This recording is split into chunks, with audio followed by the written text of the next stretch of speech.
2012 সালে আসলে অফিসিয়ালি রাজনীতিতে আমার এন্ট্রি হয়। আমার রাজনীতি শুরুই গুম দিয়ে। আমি অফিসিয়াল রাজনীতি শুরু করেছি 2012 সালে। আমি প্রথম গুম হয়েছি 2013 সালে। নির্বাচনে কাজ করতে যে ওই ক্রিটিক্যাল সময় রাজনৈতিক অনেক ঝামেলার ভিতরে আমি অতপ্রতভাবে জড়িয়ে যাই। অ্যাংজাইটির ভিতরে থাকতে হতো। কখন প্লেন ক্লোজের লোকজন চলে আসে উঠিয়ে নেওয়ার জন্য, যখন মামলাও হবে না, থানায় হ্যান্ড ওভার করবেন, আপনি যে সুদ হও। প্রত্যেকটা স্টেপে কামাই থেকে শুরু করে জীবনের নিশ্চয়তা, প্রত্যেকটা জায়গায় আমাদের একটা লেভেল অফ স্যাক্রিফাইস করেই আসতে হয়েছে। আয়ের উৎস হিসেবে রাজনীতি হতে পারবে না, এটা অ্যাবসোলুট নির্ণয় করা আমাদের দলে। এবং আমাদের দল একটা মাত্র দল বাংলাদেশের সোফা যারা নিবন্ধিত দলগুলো, যাদের কনস্টিটিউশনালি তাদের কোনো এলাকায় ক্যান্ডিডেট দিতে হলে ওই এলাকায় যদি আমাদের কমিটি থাকে, তাহলে কমিটিতে প্রাইমারি হয়ে তারপর ওই এলাকার নির্বাচনী ক্যান্ডিডেট হবে। বাংলাদেশে আমাদের কিন্তু শিক্ষার যে বৈষম্যটা আছে সেটা আসলে আপনার দূর করার কোনো সম্ভাবনা ইন ফিউচার আছে কিনা? আমাদের দেশে আছে আর্টস, কমার্স, সায়েন্স। আর্টস আর কমার্সে এগেন যারা আর্টস আর কমার্স পড়েছেন তারা মন খারাপ করবেন না, কিন্তু এটাকে তো আমি পুরো পড়াশোনাই ধরি না। এটা কোনো পড়াশোনাই না। এসএসসি এইচএসসি লেভেল পর্যন্ত অ্যাটলিস্ট আপনি গাড়ির মেকানিকেরই পলিটেকনিকে যে 1.5 বছর বা 2 বছর পড়াশোনা করলেন, কিভাবে ভালো ফাটাফাটি গাড়ির মেকানিক হতে পারে। এরপর আপনি আরো 2-4টা বা 200-500 লার্নিং ভিডিও দেখে, আরো 10টা বই দেখে নিজে একটু কুটিরাটি করে 2 দিন পর আপনি নিজে একটা গাড়ি বানিয়ে ফেললেন, যেটা আপনি জাপানে যান, কোরিয়াতে যান, সুইডেন, নরওয়েতে যান, দেখবেন বাচ্চারা করছে। বাংলাদেশে আপনি যান, দেখবেন বুয়েট পাশ করে রিক্সা বানাচ্ছে।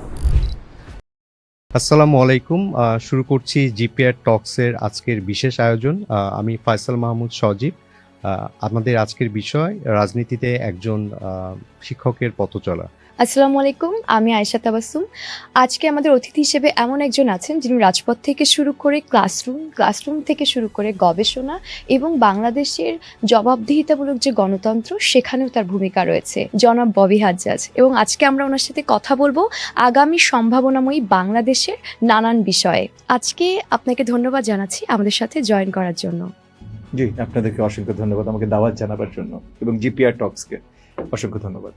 বাংলাদেশের রাজনীতিতে আপনি কখন চিন্তা করলেন যে আপনি রাজনীতির মাঠে আর দর্শক হয়ে থাকবেন না, আপনি সরাসরি নেতৃত্ব দিবেন? এবং নেতৃত্ব দেওয়ার ক্ষেত্রে আমরা জানি যে অনেকের অনেক কিছু হারাতে হয় যখন কেউ রাজনীতি করে, তার পারিবারিকভাবে হোক কিংবা ব্যক্তিগত জীবন হোক, অনেক ক্ষেত্রে ক্যারিয়ারের ক্ষেত্রেও। সেক্ষেত্রে আপনার বিশেষ কোনো স্যাক্রিফাইস আছে কিনা, বা আপনি কখনো কোনো নির্যাতন বা কোনো ক্ষতির সম্মুখীন হয়েছেন কিনা? অনেকগুলো প্রশ্ন একসাথে করলেন। আসলে টু বি ভেরি অনেস্ট, সত্যি বলতে কি, কোনো কনসিয়াস ডিসিশন নিয়ে বাংলাদেশের রাজনীতিতে বা রাজনীতি ইন জেনারেল আমি জয়েন করিনি।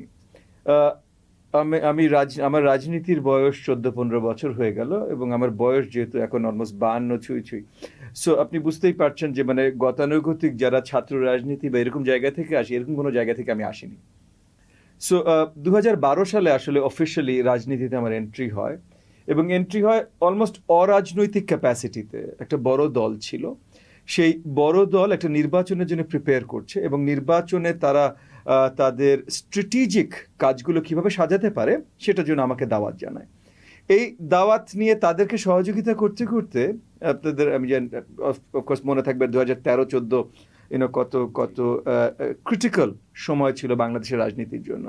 সো ওই নির্বাচনে কাজ করতে যে ওই ক্রিটিক্যাল সময় রাজনৈতিক অনেক ঝামেলার ভিতরে আমি অতপ্রতভাবে জড়িয়ে যাই, এবং জড়াবার পর থেকে আসলে অরিজিনাল রাজনৈতিক জার্নিটা শুরু হয়। আপনি বললেন সর্ট অফ কম্প্রোমাইজ বা স্যাক্রিফাইসের কথা। আমার রাজনীতি শুরুই গুম দিয়ে। আমি অফিসিয়াল রাজনীতি শুরু করেছি 2012 সালে। আমি প্রথম গুম হয়েছি 2013 সালে। সো আপনি টাইম ফ্রেমটা খুব ছোট। অনেক ধরনের স্যাক্রিফাইসেস করতে হয়েছে, যেমন মনে করেন আমি মূল আমার আয়ের উৎস, আমি তখন একাডেমিয়াতে ছিলাম, যে 2012-13 কথা আমি একাডেমিয়াতে ছিলাম, রিসার্চে ছিলাম, পড়াতাম, কিন্তু আমার মূল আয়ের উৎস ছিল কনসাল্টিং। সো বড় বড় কোম্পানিজ বা ট্রেড বডিজ, বিজিএমইএ, এফবিসিসিআই, এদের জন্য আমি কনসাল্টিং করতাম।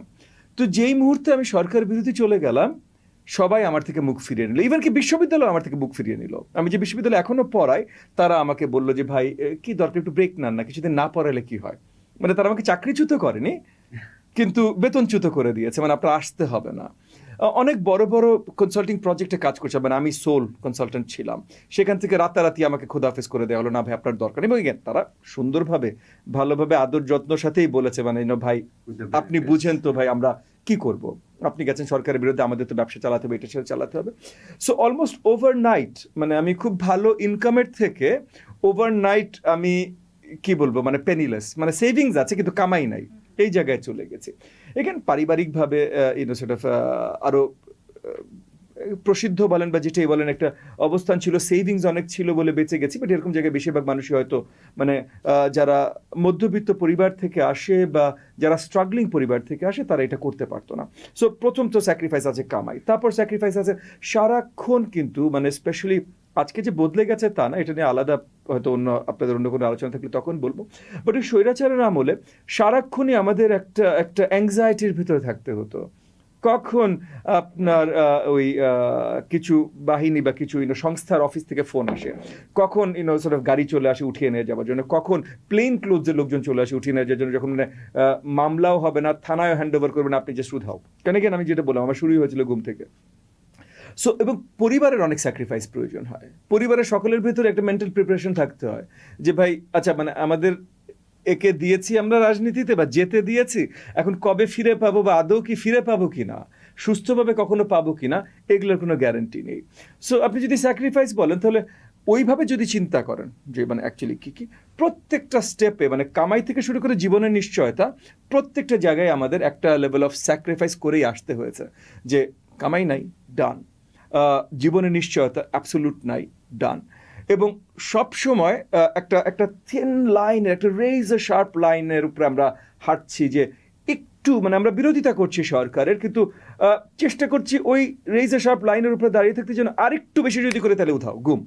সো ওই জায়গাটায় থাকতে সো না এটা একেবারে সোজা ছিল না, এবং অনেক ধরনের স্যাক্রিফাইসেস কম্প্রোমাইসেস যে শব্দ আপনি ব্যবহার করতে চান সবগুলো আমাদের দৈনন্দিন সঙ্গী ছিল। আপনাকে আরেকটা জায়গাতে ইন্টারাপ্ট করবো, মানে আমি আপনার কথার মধ্যে থেকে নিচ্ছি, সেটা হ্যাঁ। হচ্ছে আপনি বললেন যে আপনি যখন রাজনৈতিকভাবে সংগ্রাম করছেন হ্যাঁ। আপনার পারিবারিক অবস্থান, অর্থনৈতিক অবস্থান ভালো ছিল যার জন্য আপনি স্ট্রাগলটা করতে পারছেন, হুম। এবং মধ্যবিত্ত যারা যদি এই জায়গাতে থাকতো তারা স্ট্রাগল করতে পারতো না।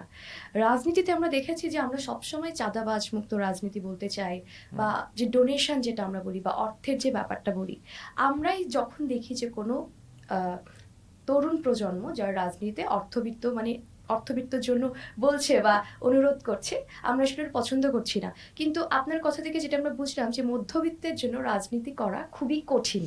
আমি একটা ছোট্ট একটা অ্যাডিশন দিই, হয়তো আমার সর্ট অফ ওয়ার্ড চয়েস মানে যে বাক্য আমি চুজ করেছি বা শব্দচারণে একটু ভুল ছিল। আমি মধ্যবিত্ত মানে ওইভাবে মিন করিনি, আমি মিন করেছি যে যাদের বেসিক কামায়ের ব্যাকআপ আছে। যেমন মনে করেন আমি কনসাল্টিং করতাম, একাডেমিয়াতে ছিলাম, আমার স্ত্রী উনি আইনজীবী, উনি বেশ প্রসিদ্ধ অনেক নাম করা আইনজীবী, জি মোটামুটি পরিচিত, জি আলহামদুলিল্লাহ। তো মানে দুজনের ভিতরে একজনের কামাই হারিয়ে গেলে সংসারে সবাই না খেয়ে থাকবে না, প্রত্যেকটা পরিবারের সেম জিনিসটা হয় না।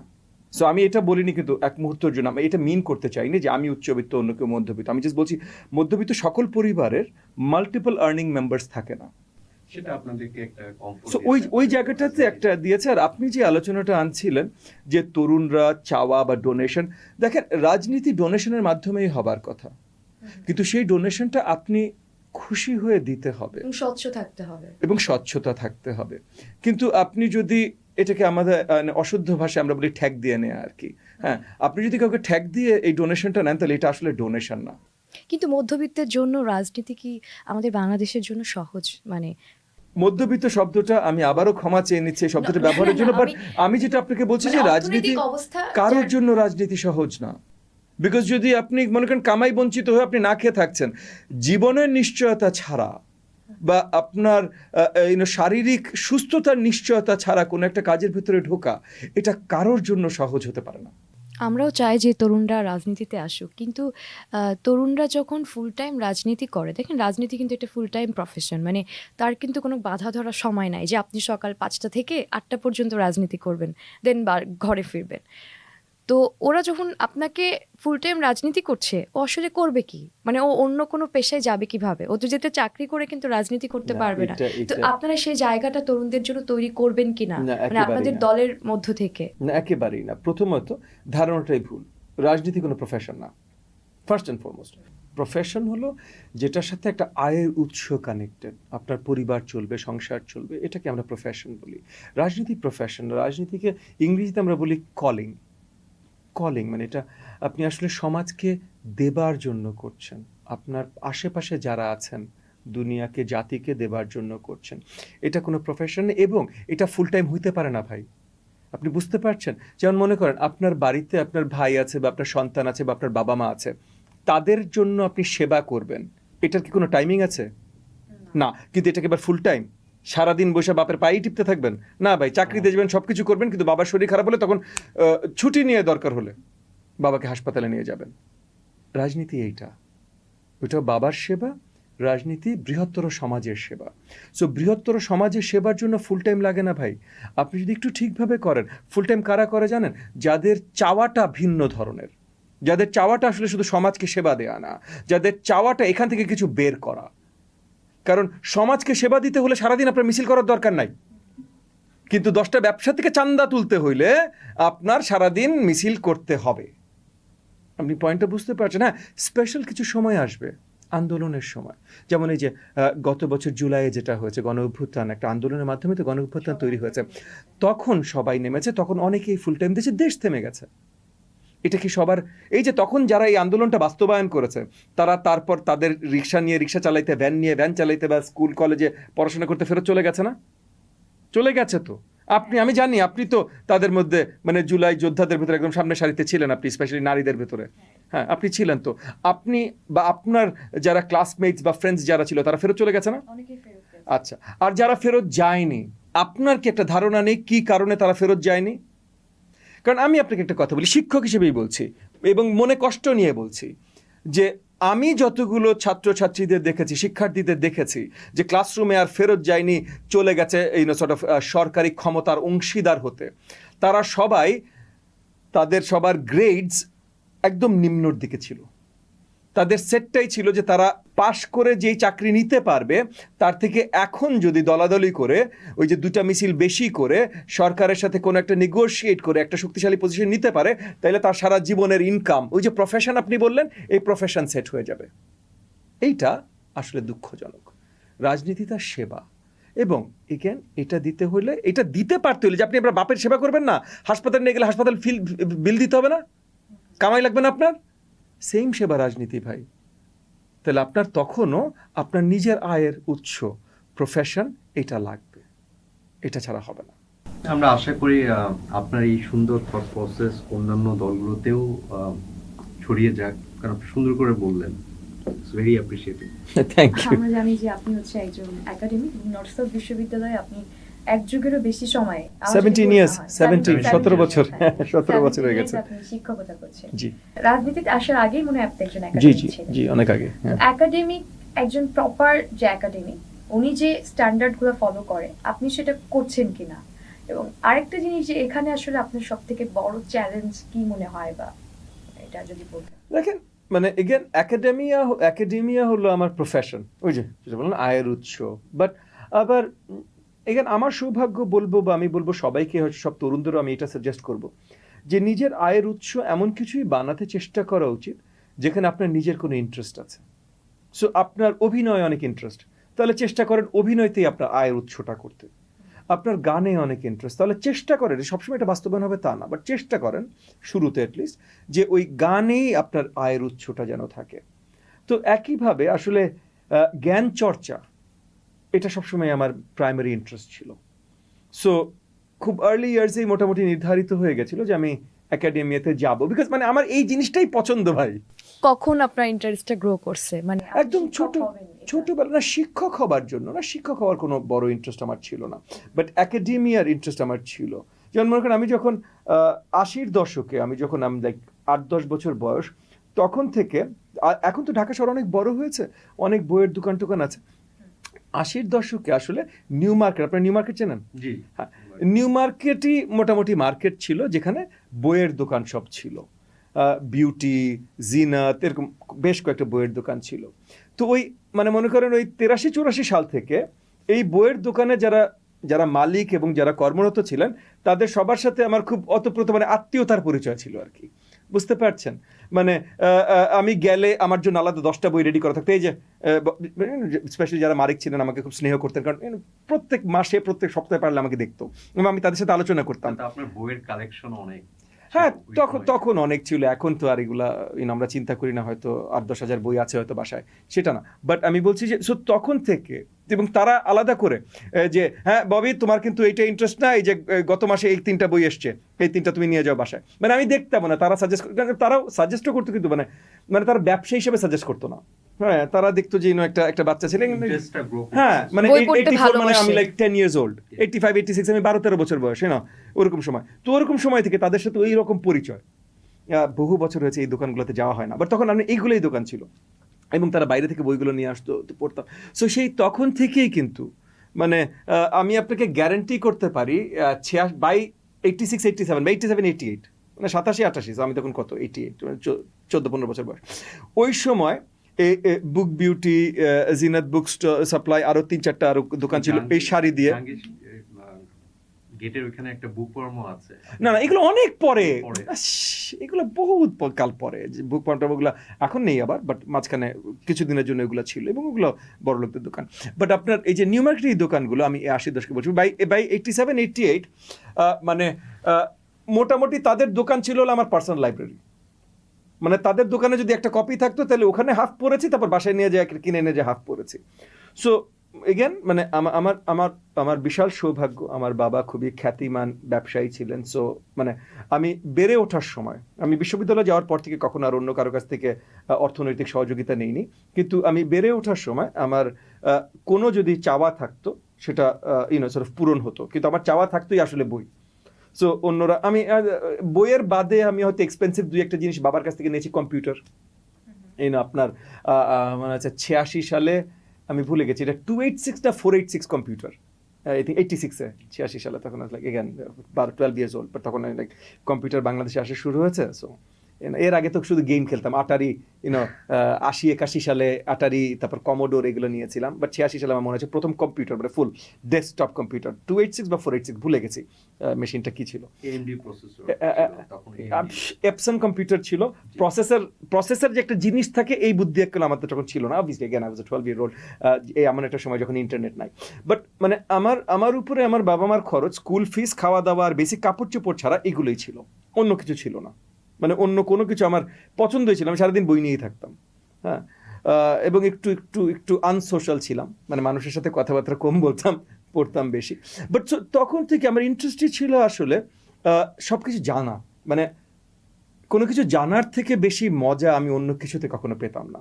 এবং এখন একটু বয়স বাড়বার পর আমি বুঝতে পারলাম যে জানা শুধু কাগজ থেকে না, মানুষের সাথে কথা বলেও জানা যায়। সো তখন থেকে আবার ওই যে বললাম আগে একটু আনসোশ্যাল ছিলাম, মানুষের সাথে কথা কম বলতাম। সো তখন থেকে ওই জানার তাগিদে আমি মানুষের সাথে আরো বেশি ফ্রেন্ডলি হওয়া শুরু করি, যেখানে এই যে মানুষের সাথে গল্প করা, কথা বলা শুরু করি। এবং কিছু দূর এত বেশি বলি যে আমার অনেক বন্ধু বান্ধব আছেন, পুরনো বন্ধু বান্ধব, তারা আমার সাথে কোথাও গেলে একটু এম্বারেসড হন। মানে আমি কোথাও বসলে আশেপাশের লোকজনের সাথে কথা বলা শুরু করি, ভাই এটা কি, এটা কেন, কিভাবে, এই সেই, তার আরে একটু এম্বারেসড। সো আমার মানে যেটা আমি বলতে চাচ্ছিলাম, ছোটবেলা থেকেই জ্ঞানের প্রতি আমার খুব বিশেষ আকর্ষণ ছিল, সেটা এখনো আছে। এবং এই কারণে একাডেমিয়াতে গেলে একটা দায়িত্বর মতো চলে আসে যে আপনার কাছে যদি জ্ঞান থাকে, তাহলে এই জ্ঞানটা ছড়িয়ে দেওয়াটা গুরুত্বপূর্ণ। সো আপনি যখন রিসার্চার হবেন কোনো একটা বিশ্ববিদ্যালয় বা কিছুর সাথে, তখন আপনার উপরে একটা দায়িত্ব অর্পণ করা হবে এটা শেখানোর জন্য। সো ওইখান থেকে আসলে ক্লাসরুমের আমি এই অংশে আমি আরেকটা জিনিস যেটা হচ্ছে যে বাংলাদেশের আমাদের কিন্তু শিক্ষার যে বৈষম্যটা আছে, হ্যাঁ, বাংলাদেশের শিক্ষার বৈষম্য বলতে আপনার সরকারির সাথে বেসরকারি, শহরের সাথে গ্রামের, আবার ইংরেজি মাধ্যমের সাথে বাংলা মাধ্যমের। তো একজন শিক্ষক হিসেবে এই যে শিক্ষার যে বৈষম্য, সেটা আসলে আপনার মানে দূর করার কোনো সম্ভাবনা ইন ফিউচার আছে কিনা? শিক্ষক হিসেবে নেই, তবে মানে একজন একাডেমি হিসেবে বা একজন রাজনীতিবিদ হিসেবে, একজন রাজনীতিবিদ হিসেবে এটাতেই আসছিল। সো একজন একাডেমিক হিসেবে আমি ইতিমধ্যে যে কাজটা করেছি, বাংলাদেশের শিক্ষানীতি নিয়ে তো আমার অনেক আপনার রিসার্চ থেকে শুরু করে লেখাও আছে। সো আমি এখন একটা পুরো বই লিখেছি রিসেন্টলি বাংলাদেশের শিক্ষানীতির উপরে, যেটা মানে এটার ফেইলিয়ার্সগুলো কোথায়, দুর্বলতাগুলো কোথায়, এবং কিভাবে আসলে এই শিক্ষানীতিটা আমরা এমনভাবে তৈরি করতে পারি যেটা বাংলাদেশের হিউম্যান ক্যাপিটালকে আসলে অনেক সমৃদ্ধ করবে, জাতিকে সমৃদ্ধ করবে। তো এটা আমি খুবই আশাবাদী। এটা আসলে অরিজিনালি এটা ইংরেজিতে লেখা, এবং গ্লোবাল এখন মানে কিছু পাবলিশিং এর কিছু রুলস আছে, সো এখন আমি আপনার সাথে আলোচনা করতে পারবো না কোন পাবলিশিং হাউস, সবকিছু ফাইনাল না হয়ে যাওয়া পর্যন্ত। বাট গ্লোবালি খুব রিনাউন্ড একটা পাবলিশিং হাউসের সাথে আমি আলোচনায় আছি ওটা পাবলিশ করবার জন্য। কিন্তু ইতিমধ্যে বাংলা ওটার আবার একটা অনুবাদ করা হয়েছে, সো অরিজিনালটা এখনো পাবলিশ হয়নি, এটা আলোচনায় চলছে, বাট বাংলা ইতিমধ্যে অনুবাদ করানো হয়েছে। এবং এই অনুবাদটা বাংলাদেশের খুব প্রখ্যাত একটা পাবলিশিং হাউসের সাথে আমরা আলোচনায় আছি। আগামী বছর জানুয়ারিতে, মানে 2026-এর জানুয়ারিতে এইটা আপনার পাবলিকেশনে আসতে পারে। যদি আসে ইনশাআল্লাহ, মানে আমি কি মনে করি বাংলাদেশের শিক্ষানীতিতে কি কি পরিবর্তন আসা উচিত সেটা ওখানে পরিষ্কারভাবে থাকবে। তবে একজন শিক্ষক হিসেবে এখানে বড় অবদান রাখার জায়গা খুব কম। রাজনৈতিক কর্মী হিসেবে আমার প্রথম প্রচেষ্টা থাকবে, কারণ আমি বিশ্বাস করি যে বাংলাদেশ, এটা আমি পার্সোনাল বিশ্বাস করছি, আমার দলগত হিসেবে বলছি না, কিন্তু আমি পার্সোনাল বিশ্বাসে বলছি যে আমি বিশ্বাস করি যে বাংলাদেশের সব ধরনের অর্থনৈতিক, জাতিগত, কালচারাল আপনার এফ্লোরেসেন্সের জন্য সবচেয়ে বেশি গুরুত্বপূর্ণ শিক্ষার দিকে নজর দেওয়া। এবং আপনি একদম ঠিক বলেছেন যে বৈষম্যগুলো আছে এবং আপনি অনেকগুলো মিস করে গেছেন। মানে মাদ্রাসা শিক্ষা, ইংলিশ মিডিয়াম শিক্ষা, বাংলা মিডিয়াম শিক্ষা, মাদ্রাসা শিক্ষা, আলেয়া মাদ্রাসা, ইবতেদিয়া মাদ্রাসা, হাফিজিয়া মাদ্রাসা, আপনার কি বলে নাম, দেওবন্দি, আপনার সো আবার এদিকে আপনার ইংলিশ মিডিয়াম, বাংলা মিডিয়ামের ইংলিশ ভার্সন, মানে অনেক ঝামেলা আছে। আবার এতগুলো বোর্ড, আবার সবগুলো সেন্ট্রালাইজ, অনেক বৈষম্য আছে আমাদের দেশে শিক্ষা। যেমন আমি দেখেছি যে মফস্বল থেকে দেখা যাচ্ছে যে, যদি আপনি আমার এলাকা থেকে বলি, যশোর খুলনা থেকে যখন আমরা আসছি ঢাকায় এসে কিন্তু আমরা কম্পিট করতে পারছি না, মানে ভীষণ বড় একটা গ্যাপ, অনেক বড় একটা গ্যাপ। তো এই জায়গাটাতে আসলে মানে যেটা হয় কি, আমরা সব ভালো ভালো টিচার, শিক্ষকদেরকে ঢাকা কেন্দ্রিক রাখি, প্রতিষ্ঠানগুলোকে ঢাকা কেন্দ্রিক রাখি। কোনো রাজনীতিবিদ আসলে মানে বারংবারই একই কথা বলে, কিন্তু ক্ষমতায় যাবার পরে আমরা দেখি না যে তারা আর ওইটা নিয়ে ভাবছে। বরিশাল না খুলনা? খুলনা। আচ্ছা, সো দেখেন, বরিশালেও আমি অনেক স্কুলে কলেজে গেছি, কথা বলেছি। খুলনাতে তো আরো বেশি গেছি। আপনাদের ওই পাশেই আছে আপনার মাগুরা আছে, আপনাদের কাছাকাছি। যেমন মাগুরাতে যে একটা, আমি কিছুদিন আগে কোনো একটা আলোচনায় এই কথাটা বলছিলাম, নতুন মনে পড়েছে। মাগুরাতে যে একবার আমি কথা বলছিলাম, তো মাগুরার যিনি আপনার জেলা প্রশাসক, মানে আমরা রাজনৈতিক পরিচিত ব্যক্তিত্ব, আমরা 1-2 রাত মানে আমাদের পার্টি প্রোগ্রামের জন্য গেছি, বা জেলা প্রশাসকরাও একটু সালাম জানায়, চার দাওয়াত দেয়, যাই বসি। তো কয়েক বছর আগে তো মাগুরা জেলা প্রশাসকের সাথে বসছি, আমরা চা কফি খাচ্ছি, গল্প করছি। তো উনি বলছিলেন যে ওনার ছেলে বা মেয়ে, ভুলে গেছি, কিছু বছর হয়ে গেছে, তো ওনার ছেলে বা মেয়ে তখন এসএসসির জন্য প্রিপেয়ার করবে, মানে প্রিপারেশন শুরু করবে আর কি। আই গেস 9-এ পরে, আমি ধরে নিচ্ছি 9-এ পরে, তার জন্য তখনই তো এসএসসির প্রিপারেশন। হ্যাঁ, তো প্রিপারেশন করবে। তো সে বলছিল যে পুরো মাগুরায় একটা মাত্র ইংলিশ টিচার আছে, এবং সে অত ভালো না। পুরা জেলা একটা মাত্র ইংলিশ টিচার, এবং এটা মানে জেলা প্রশাসক বলছে, এটা র্যান্ডম লোক বলছে না ভাই। হ্যাঁ, তো এই জায়গা থেকে খুলনা বা আপনি যশোর বেশ উন্নত ওই হিসাবে, খুলনা আরো বেশি উন্নত ওই হিসাবে, মাগুরা না।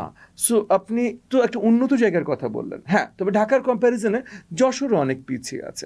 যশোরের অনেক উপজেলা লেভেলে আমি অনেক স্কুল কলেজে গেছি, যেখানে আর কি, হ্যাঁ, অনেক স্কুল কলেজে গেছি যেখানে এই প্রবলেমটা অনেক শক্ত, যে আসলে টিচার আছে, টিচারও এমপিও ভুক্ত, কিন্তু ওই টিচার ক্লাস নেয় না, ক্লাস নেয় অন্য কেউ। সো আমাদের প্রবলেমগুলো অনেক বৃহত্তর, it's a huge net off problems. মানে আপনারা ক্ষমতায় যদি যাবার পরে আপনারা মানে আসলে এটা নিয়ে কতখানি কাজ করবেন, বা আদৌ করবেন কিনা, বা এখন বলছেন পরে করবেন না, এমন কিছু হবে কিনা? এই কোশ্চেনের মাঝখানে একটু করি, যে তাহলে আমাদের বয়ভের অ্যানসারটা দিতে সুবিধা হবে। যে আমরা জিপিএ আমরা বলি যে আমরা জিপিএ প্রথম ব্যাচ 2001। আচ্ছা, তো তার আগে বোর্ড মানে সিস্টেম ছিল যে মার্কিং সিস্টেম ছিল, ফার্স্ট স্ট্যান্ড করতো, সেকেন্ড স্ট্যান্ড করতো। এডুকেশন সিস্টেমটা কিন্তু ফুললি চেঞ্জ হয়ে গেল 2001 থেকে। তো আমাদের একটা ধারণা ছিল, বা আমরা তখন বা আমাদের আগের জেনারেশন থেকে দেখি, যে এই যে সিস্টেম চেঞ্জ হলো, যে সায়েন্সের 80 পাওয়া আর সায়েন্সের 90 পাওয়া কিন্তু এক না, আর 97 পাওয়া এক না।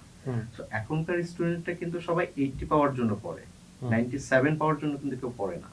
তো এই যে বেসিক একটা গ্যাপ হয়ে যাচ্ছে, যে বা আন্ডারস্ট্যান্ডিং এ যে ডিপ আন্ডারস্ট্যান্ডিং যেটা দরকার, বা একটা সাবজেক্টে 97 পাওয়ার জন্য পড়বো, 80 পাওয়ার জন্য পড়া দরকার নাই কিন্তু সায়েন্সের স্টুডেন্টের। তো এই যে একটা র্যাডিক্যাল শিফট হলো, সেটার জন্য কিন্তু অনেক বড় একটা এডুকেশনাল গ্যাপ হয়ে গেছে বলে আমাদের একটা ধারণা ছিল। তো এই জায়গাটাকে কি সংশোধন করা বা কারেক্টিভ মেজার্স না বা জিপিএস সিস্টেম 95+ এ এই ধরনের কোনো চিন্তা ভাবনা আপনার আছে? মানে প্রবলেমগুলো আরো গভীর। সো যেমন ফার্স্ট অ্যান্ড ফরমোস্ট আপনি যদি আসেন যে একটা বড় প্রবলেম তো সেন্ট্রালাইজড, স্কুলদের কোনো দায়িত্ব নাই সেন্ট্রাল, মানে আপনি স্কুলকে করতে বলবেন, কলেজকে করতে বলবেন, কিন্তু তারা আসলে এম্পাওয়ার্ড না, এম্পাওয়ার্ড সেন্ট্রালাইজড। আরেকটা প্রবলেম হলো আমরা এক্সাম ভিত্তিক পড়াশোনা করাতে চেষ্টা করি, বিকজ এগেন সরকারের কাছে অনুদান চায় প্রত্যেকটা স্কুল, প্রাইভেট স্কুল খুলে দেয় তারপর বলে সরকারিকরণ করো, বা টিচারদেরকে মান্থলি পে অর্ডারে নিয়ে আসো, এমপিওভুক্ত করো। সরকারের এত টাকা নাই, যেটা সত্যি কথা। এবং ওই যে এমপিওভুক্ত করতে হলে তখন সরকার একটা ক্রাইটেরিয়া দেয় যে এত পাস করতে হবে, এত জিপিএ 5 পেতে হবে। তখন পড়ানোটাই হয় focused on the exam, not on knowledge. So জ্ঞানের উপরে ফোকাস না করে পরীক্ষার উপরে ফোকাস করে Number- এক্সাম দেয়, তারপরে পরীক্ষায় কিভাবে ভালো করতে পারবে। এবং তখন দেখবেন প্রবণতাটাও বেড়ে যায়, শিক্ষকদের প্রবণতা বেড়ে যায় শিক্ষার্থীদের নকল করতে মানে সহযোগিতা করা। স্কিলটা কমে যায়। সো এই যে এগুলো আমাদের অনেকগুলো বড় বড় প্রবলেম আছে। এর থেকে অনেক বড় প্রবলেম তো আমি মনে করি সায়েন্স নিয়ে প্রবলেম। আমাদের দেশে আছে আর্টস, কমার্স, সায়েন্স। আর্টস আর কমার্সে এগেন মানে যারা আর্টস আর কমার্স পড়েছেন তারা মন খারাপ করবেন না, কিন্তু এটাকে তো আমি কোনো পড়াশোনাই ধরি না, মানে এটা কোনো পড়াশোনাই না এসএসসি এইচএসসি লেভেল পর্যন্ত অ্যাটলিস্ট। সো তাহলে এসএসসি এইচএসসি মানে secondary school, higher secondary school, এইটা হলো শিক্ষার বৈশিষ্ট্য, মানে পিলার। এই যে আপনি একটা বিল্ডিং বানাবেন, তো বিল্ডিংয়ের তো আপনার ফাউন্ডেশন দিতে হবে। তো এইচএসসি পর্যন্ত হলো ফাউন্ডেশন। আপনার ফাউন্ডেশন যদি ভালো থাকে, এইচএসসি পর্যন্ত আপনি ঠিকভাবে পড়াশোনা করেছেন, এরপর আপনি গেলেন না বিশ্ববিদ্যালয়ে, আপনি ট্রেডে চলে গেলেন, আপনি এসি সারবেন মেকানিক হবেন, আপনি গাড়ি সারবেন মেকানিক হবেন, বা অন্য কিছু হবেন।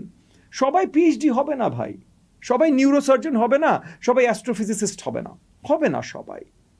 এসি মেকানিকেরও দরকার আছে, গাড়ির মেকানিকেরও দরকার আছে, প্লাম্বারেরও দরকার আছে, কনস্ট্রাকশন আপনার কি বলে না ওয়ার্কারেরও দরকার আছে। সবার আর্কিটেক্ট হইতে হবে না তো। কিন্তু ওই কাজগুলো যখন করবেন, যদি আপনার ওই যে এসএসসি এইচএসসি ভিত্তিটা শক্ত থাকে, তখন আপনি ওই কাজগুলো অনেক মারাত্মকভাবে করতে পারবেন। আমাদের যেটা প্রবলেম হয়েছে যে আমাদের Specialized skill এর কথা এসএসসি বলছেন। এইচএসসি না স্পেশাল স্কিল না, আমি বলছি বেসিক নলেজ যদি ভালো থাকে, ওই যে ফাউন্ডেশনটা যদি ভালো থাকে, এর উপরে আপনি যে কোনো কিছু বিল্ড করতে পারবেন, যে কোনো কিছু। সো আপনি গাড়ির মেকানিক হলেন, আপনি গাড়ির মেকানিকেরই পলিটেকনিকে যেয়ে 1.5 বছর বা 2 বছর পড়াশোনা করলেন কিভাবে ভালো ফাটাফাটি গাড়ির মেকানিক হতে পারে, কিন্তু আপনার বেসটা ভিত্তিটা শক্ত। সো এরপর আপনি আরো 2-4টা মানে বা 200-500 আপনার লার্নিং ভিডিও দেখে, আরো 10টা বই দেখে, নিজে একটু খুঁটিনাটি করে 2 দিন পর আপনি নিজে একটা গাড়ি বানিয়ে ফেললেন, যেটা আপনি জাপানে যান, কোরিয়াতে যান, সুইডেন, নরওয়েতে যান, দেখবেন বাচ্চারা করছে। বাংলাদেশে আপনি যান, দেখবেন বুয়েট পাশ করে রিক্সা বানাচ্ছে। হ্যাঁ, না এগেন মানে আমি বুয়েটকে ছোট করছি না ভাই, বাট যেটা বাস্তবতা মানতে হবে। যতক্ষণ পর্যন্ত সময়টা অনেক দেরি হয়ে যাচ্ছে। যতক্ষণ পর্যন্ত আপনি বাস্তবতাটা না মানবেন, আমাদের দুর্বলতাগুলো যতক্ষণ পর্যন্ত আপনি বলবেন না দুর্বলতা নিয়ে কথা বলা যাবে না, আমাদের দেশকে ছোট করেছে, ততক্ষণ পর্যন্ত দেশকে আগায় নিতে পারবেন না। সো এই দুর্বলতাগুলো আমাদের পার করে আসতে হবে। সো ফাউন্ডেশনাল এডুকেশন যেটা এসএসসি এইচএসসি পর্যন্ত, এটার উপরে খুব শক্ত নজর দিয়ে এইটাকে শক্তিশালী করে গড়ে তুলতে হবে। সো এরকম এডুকেশন প্রবলেম নিয়ে শুরু করলে ভাই এগেন আমি বলতো মাত্র 400 পাতার একটা বই লিখে আসছি। সো কয়েক দিন ধরে আপনাদের সাথে আলোচনা করতে পারবো, বাট বেসিক পয়েন্ট হলো আপনি ওভারঅল যে প্রবলেমগুলো, এই যে বৈষম্য, অনেকগুলো সিস্টেম, সেন্ট্রালাইজেশন মানে সবগুলো সিস্টেম পিওর ঢাকা কেন্দ্রিক শুধু না, সরকারের হাতে। ওকে, সেন্ট্রালাইজড একটা জায়গায়, ঢাকা শহরের মন্ত্রণালয় সেন্ট্রালাইজড, এবং ওই যে STEM মানে সায়েন্স, টেকনোলজি, ইঞ্জিনিয়ারিং, ম্যাথমেটিক্স, এই যেটা আমাদের দরকার আসলে একটা তৃতীয় বিশ্বের দেশ হিসেবে নিজেদেরকে নেক্সট লেভেলে নিয়ে যেতে যে এডুকেশনটা দরকার, সেগুলো আমাদের নাই। আর্টস আর কমার্স এগেন কেউ মন খারাপ করবে না, এটা কোনো এডুকেশন না। স্পেশালি ফাউন্ডেশনাল এডুকেশন নিয়ে যখন আমরা কথা বলি, এসএসসি এইচএসসি যেটা হবার কথা, এটা কোনো এডুকেশনই না। সো এরকম অনেক বড় বড় প্রবলেম আছে, এবং এই প্রবলেমগুলোর সলিউশনও জানুয়ারি মাসে আপনাদের দুজনকে আমি এখনই দাওয়াত দিয়ে গেলাম। আমার যদি বাংলা পাবলিকেশনটা জানুয়ারিতে বের হয়, ওই পাবলিকেশন সেরেমনিতে জিপিআর টক্স, আপনাদের মাধ্যমে জিপিআর টক্সের পুরো টিমকে আমি আপনাদের এই টেবিল থেকে দাওয়াত জানিয়ে যাচ্ছি।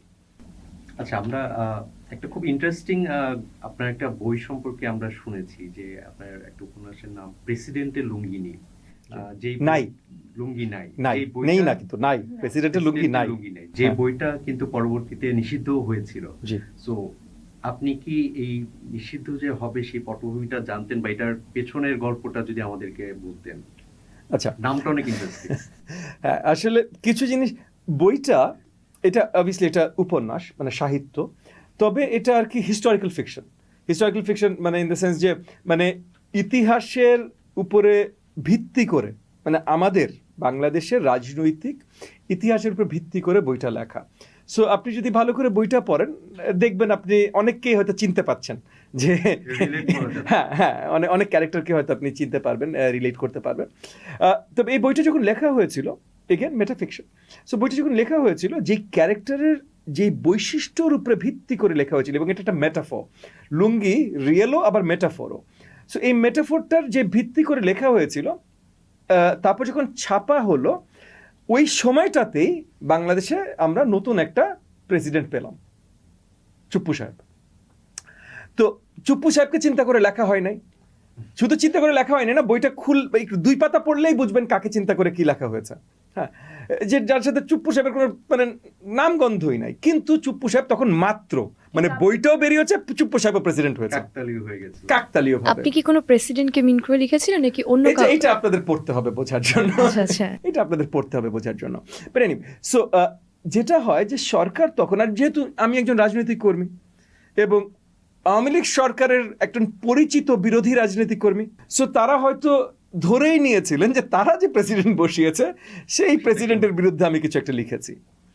এবং সেইখান থেকে আমার মনে হয় তারা যে নিষিদ্ধ ঘোষণা করেছেন, না পড়ে ঘোষণা করেছেন নিষিদ্ধ, তারা শুধু কাভারের নামটা দেখে আমার কাছে মনে হয় নিষিদ্ধ করেছেন। কারণ যদি পড়ে বুঝে নিষিদ্ধ করতেন তাহলে সাথে আমিও জেলে থাকতাম, কিন্তু যেহেতু আমি জেলে যাইনি, শুধু বই নিষিদ্ধ হয়েছে, আমি বুঝতেই পারছি যে তারা পড়ে নাই, তারা বুঝে নাই, তারা শুধু নামের উপরে নিষিদ্ধ করেছে। বাংলাদেশের রাজনীতিতে যেটা আমরা দেখি যে সাধারণ মানুষ, আপনারা যখন নির্বাচনের আগে নানান ধরনের কথা বলেন, যখন ক্ষমতার বিপরীতে থাকেন তখন আপনারা বলেন যে বিচার বিভাগকে স্বাধীন করতে হবে, কিন্তু আপনারাই যখন ক্ষমতায় যান তখন আবার সেই বিচার বিভাগের উপরে আপনারাই হস্তক্ষেপ করেন। বিচার বিভাগকে আপনারা আসলে স্বাধীন করতে চান কিনা ইন ফিউচার ক্ষমতায় গেলে, বা আপনারা হস্তক্ষেপ করবেন কিনা ভবিষ্যতে? এখন এইখানে আমি অনেকক্ষণ ধরে আপনাদের এই পডকাস্টের শুরু থেকে দেখছি যে আপনি শুধু বারবার আমাকে আপনারা করছেন। আমি কিন্তু এই পর্যন্ত কোনো সময় সরকার পরিচালনার জায়গায় যে এরকম কোনো আপনি কাজ সামনে করিনি। বসে আছেন, এই জন্য না, যখন মানে অন্য কেউ সামনে বসবে আমরা একই প্রশ্ন করব। আমি কখনো সরকার পরিচালনার জায়গায় যে এই কাজগুলো করিনি। তবে আমার রাজনীতির যখন একদম শুরু, যে 2012 সালে আমি যেই দলের হয়ে রাজনীতিতে ঢুকি, তখন ওই দলের 3টা মন্ত্রী ছিল, মানে সরকারের কোয়ালিশন পার্টনার ছিল ওই দল। এবং তখনও ওই দলে ঢুকে, যদিও আমি এগেন কৌশলগত উপদেশ দেবার জন্যই গেছিলাম, কিন্তু তখনও তাদেরকে আমি কৌশলগত উপদেশ কিন্তু এগুলোই দিয়েছিলাম যে ওই যে বিচার বিভাগ বলেন, মিডিয়া মানে দ্য ফোর্থ স্টেট, এটা স্বাধীনতা বলেন, এগুলো ওই দলকে তখন আমি শক্তভাবে এই উপদেশগুলো দিয়েছিলাম যে এগুলো যদি আপনারা বড়ভাবে করেন, ঠিক আছে, আইডিওলজিক্যাল কারণে করার দরকার নেই, কিন্তু আপনি তো ভোটে জিততে চান, আপনি তো জনগণের সম্পৃক্ততা চান, এবং আপনি শুধু একবার ভোটে জিততে চান না, কিন্তু ভোট কিন্তু কয়েক বছর পর পরই আসে, কয়েক বছর পর পরই আসে। আপনি 5 বছর পর পর। না শুধু 5 ইয়ার্স না, এটা একটা ভুল করছেন, এখানে একটা বিশাল ভুল করছেন, এবং এটা মানে মানুষজন যে বিশ্লেষণ করার সময় ভুল করে। না 5 বছর পর ভোট না।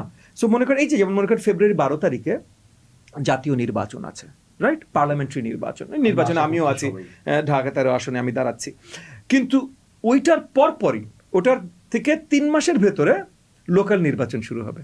লোকাল নির্বাচন আবার ইউনিয়ন ভিত্তিক 8 মাস 12 মাস ধরে চলবে। ইউনিয়ন নির্বাচন, উপজেলা নির্বাচন, পৌরসভা নির্বাচন, সিটি নির্বাচন, ওয়ার্ড কাউন্সিলর নির্বাচন, এটা 12 মাস চলবে, ঠিক আছে। এরপর আবার অনেক মানে তারপরের 3 বছর অনেক ধরনের বাই ইলেকশন থাকবে। সো নির্বাচন কিন্তু রেগুলারলি হতে থাকে একটা গণতন্ত্রে, এটা শুধু 5 বছর পর পর আসে না কিন্তু। এখন আপনি মনে করেন আপনি জাতীয় নির্বাচন জিতলেন, জাতীয় নির্বাচন জিতে আপনার দল খুব ভালো কাজ করলো না, ভালো কাজ যদি না করে 3 মাস পর বা 4 মাস পর যে লোকাল ইলেকশনটা হলো, সেখানে হয়তো পাবলিক আপনাকে একটু সুযোগ দিল, কিন্তু তারপর থেকে যে লোকাল নির্বাচনগুলো হবে পাবলিক আপনাকে সুযোগ দিবে? আপনাকে দিবে না। সো আপনি যদি আসলে বারবার নির্বাচিত হতে চান, তাহলে জাস্ট নির্বাচিত হবার কারণে, মানে আপনি মনে করেন আমি ক্ষমতা ধরে রাখতে চাই, তাহলে ক্ষমতা ধরে রাখার জন্য, কারণ ক্ষমতা ধরে রাখার জন্য আপনার এই যে আপনি যেটা বললেন না, বিচার বিচার বিভাগ। বিভাগের স্বাধীনতা দেয়া, মিডিয়ার স্বাধীনতা দেয়া, অন্য সব ইনস্টিটিউশনের স্বাধীনতা দেয়া, এটা যদি আপনি না দেন আপনি ক্ষমতা ধরে রাখতে পারবেন না। আর যদি খুব জোর করে ধরে রাখতে চেষ্টা করেন, যেটা এই যে বিগত 15 বছর আমরা দেখেছি শেখ হাসিনা ধরে রাখতে চেষ্টা করেছে বিদেশি সহযোগিতা নিয়ে, তারপরও কিন্তু 15 বছর পর আর ধরে রাখতে পারেন, তো 5 বছর তো এমনিই থাকতো। ইভেন তারা কিন্তু পুলিশকেও ধরে রেখেছে। আমরা দেখি সবসময় দেখি যে ক্ষমতার বিপরীতে থাকা রাজনৈতিক দলরা মানে সবসময় কমপ্লেন করে, কিন্তু তারা ক্ষমতায় গেলেই পুলিশ বলেন, বাহিনী বলেন, সবাইকে মানে ম্যানেজ করে ফেলে। এটাই আমি আপনাকে বোঝাতে চেষ্টা করছি যে তারা যেটা করে, তারা ক্ষমতায় আসার সাথে বা ক্ষমতা শব্দটা একটু আমি ভুল মনে করি, আমি মনে করি ক্ষমতা না, সরকার পরিচালনার দায়িত্ব। তো তারা ওই যে ওই দায়িত্বটাকে ক্ষমতা মনে করে। দায়িত্ব আসলে ক্ষমতা না, তাই না? এক্স্যাক্টলি, কিন্তু তারা দায়িত্বটাকে ক্ষমতা মনে করে এবং তারা মনে করে ক্ষমতা একবার আসছি আর ছাড়বো না। এটা যে তোমার উপরে না ছাড়াটা মানে খুব বেশি হলে ওই যে হাসিনা যেটা দেখালো 15 বছর, তারপর তোমার উপরে না কিন্তু।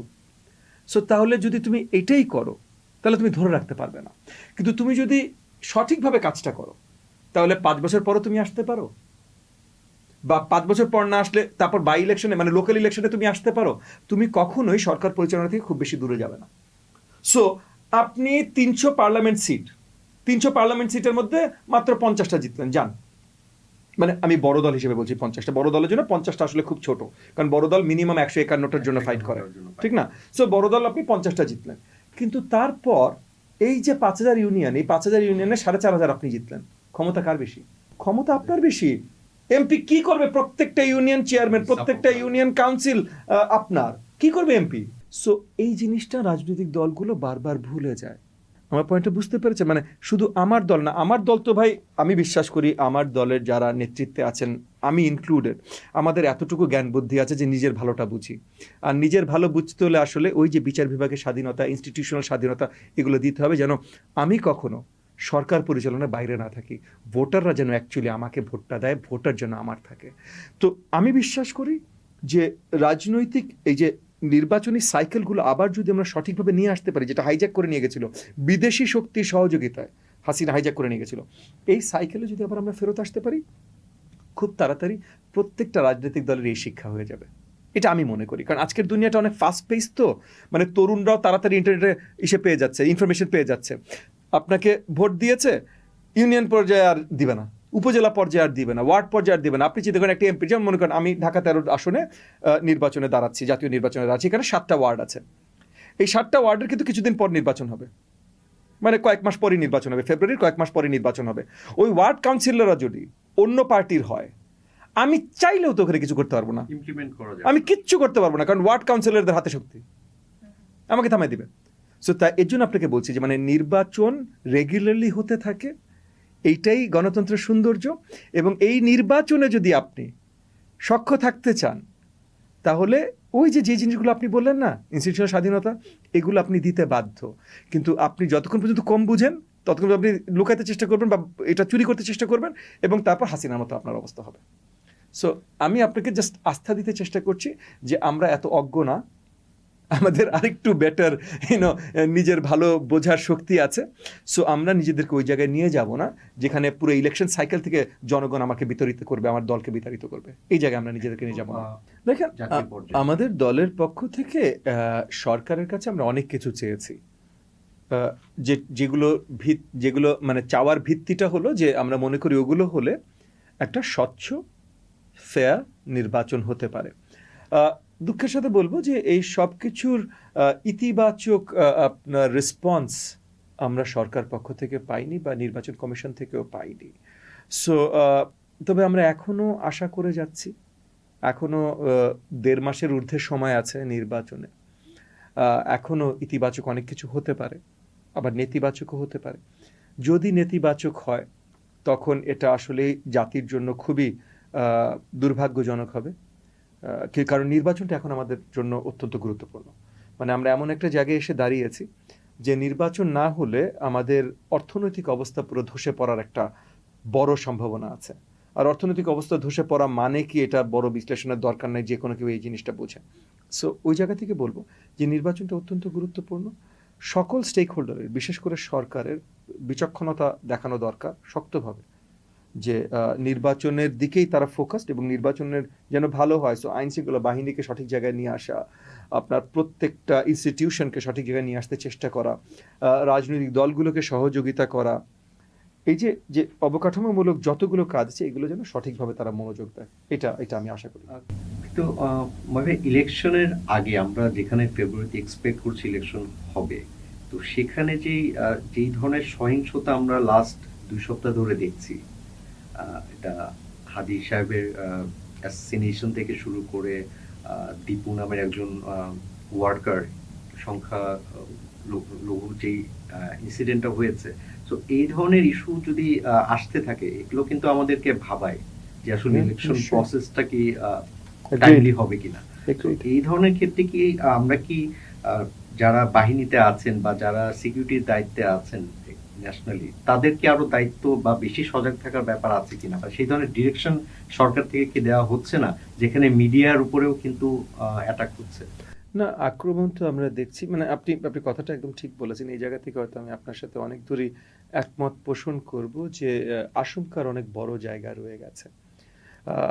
নির্বাচনে প্রচারণার সময় ক্যান্ডিডেটদের উপরে আক্রমণ, সংখ্যালঘুদের উপরে আক্রমণ, মিডিয়ার উপরে আক্রমণ এবং সব সর্ট অফ হিংস্র তার সাথে আক্রমণ, কিছু তৌহিদি জনতার নামে আক্রমণ, কিছু অ্যাকচুয়ালি সন্ত্রাসের নামেই আক্রমণ, ভয় আতঙ্ক সৃষ্টি করার জন্য আক্রমণ, এবং এগুলো ক্রমাগত চলছে, মানে থেমে যাচ্ছে না। এই জায়গাটা থেকে আসলে আমরা আশঙ্কায় আছি, এবং তার জন্যই কিন্তু আমি আসলে বড় দাগে বলছিলাম যে সরকারের বড় দায়িত্ব আছে জনগণকে আশঙ্কামুক্ত করতে চেষ্টা করা। দেখেন, 18 কোটি মানুষের দেশে বা 20 কোটি মানুষের দেশে অনেক ধরনের অ্যাক্সিডেন্ট, মানে অনেক ধরনের মর্মান্তিক ঘটনাই একটা স্ট্যাটিস্টিক্যাল সর্ট অফ অ্যানমালি মাত্র। হ্যাঁ, তবে যেই ধারাবাহিকতার সাথে এখন এই জিনিসগুলো ঘটছে, এতে আমরা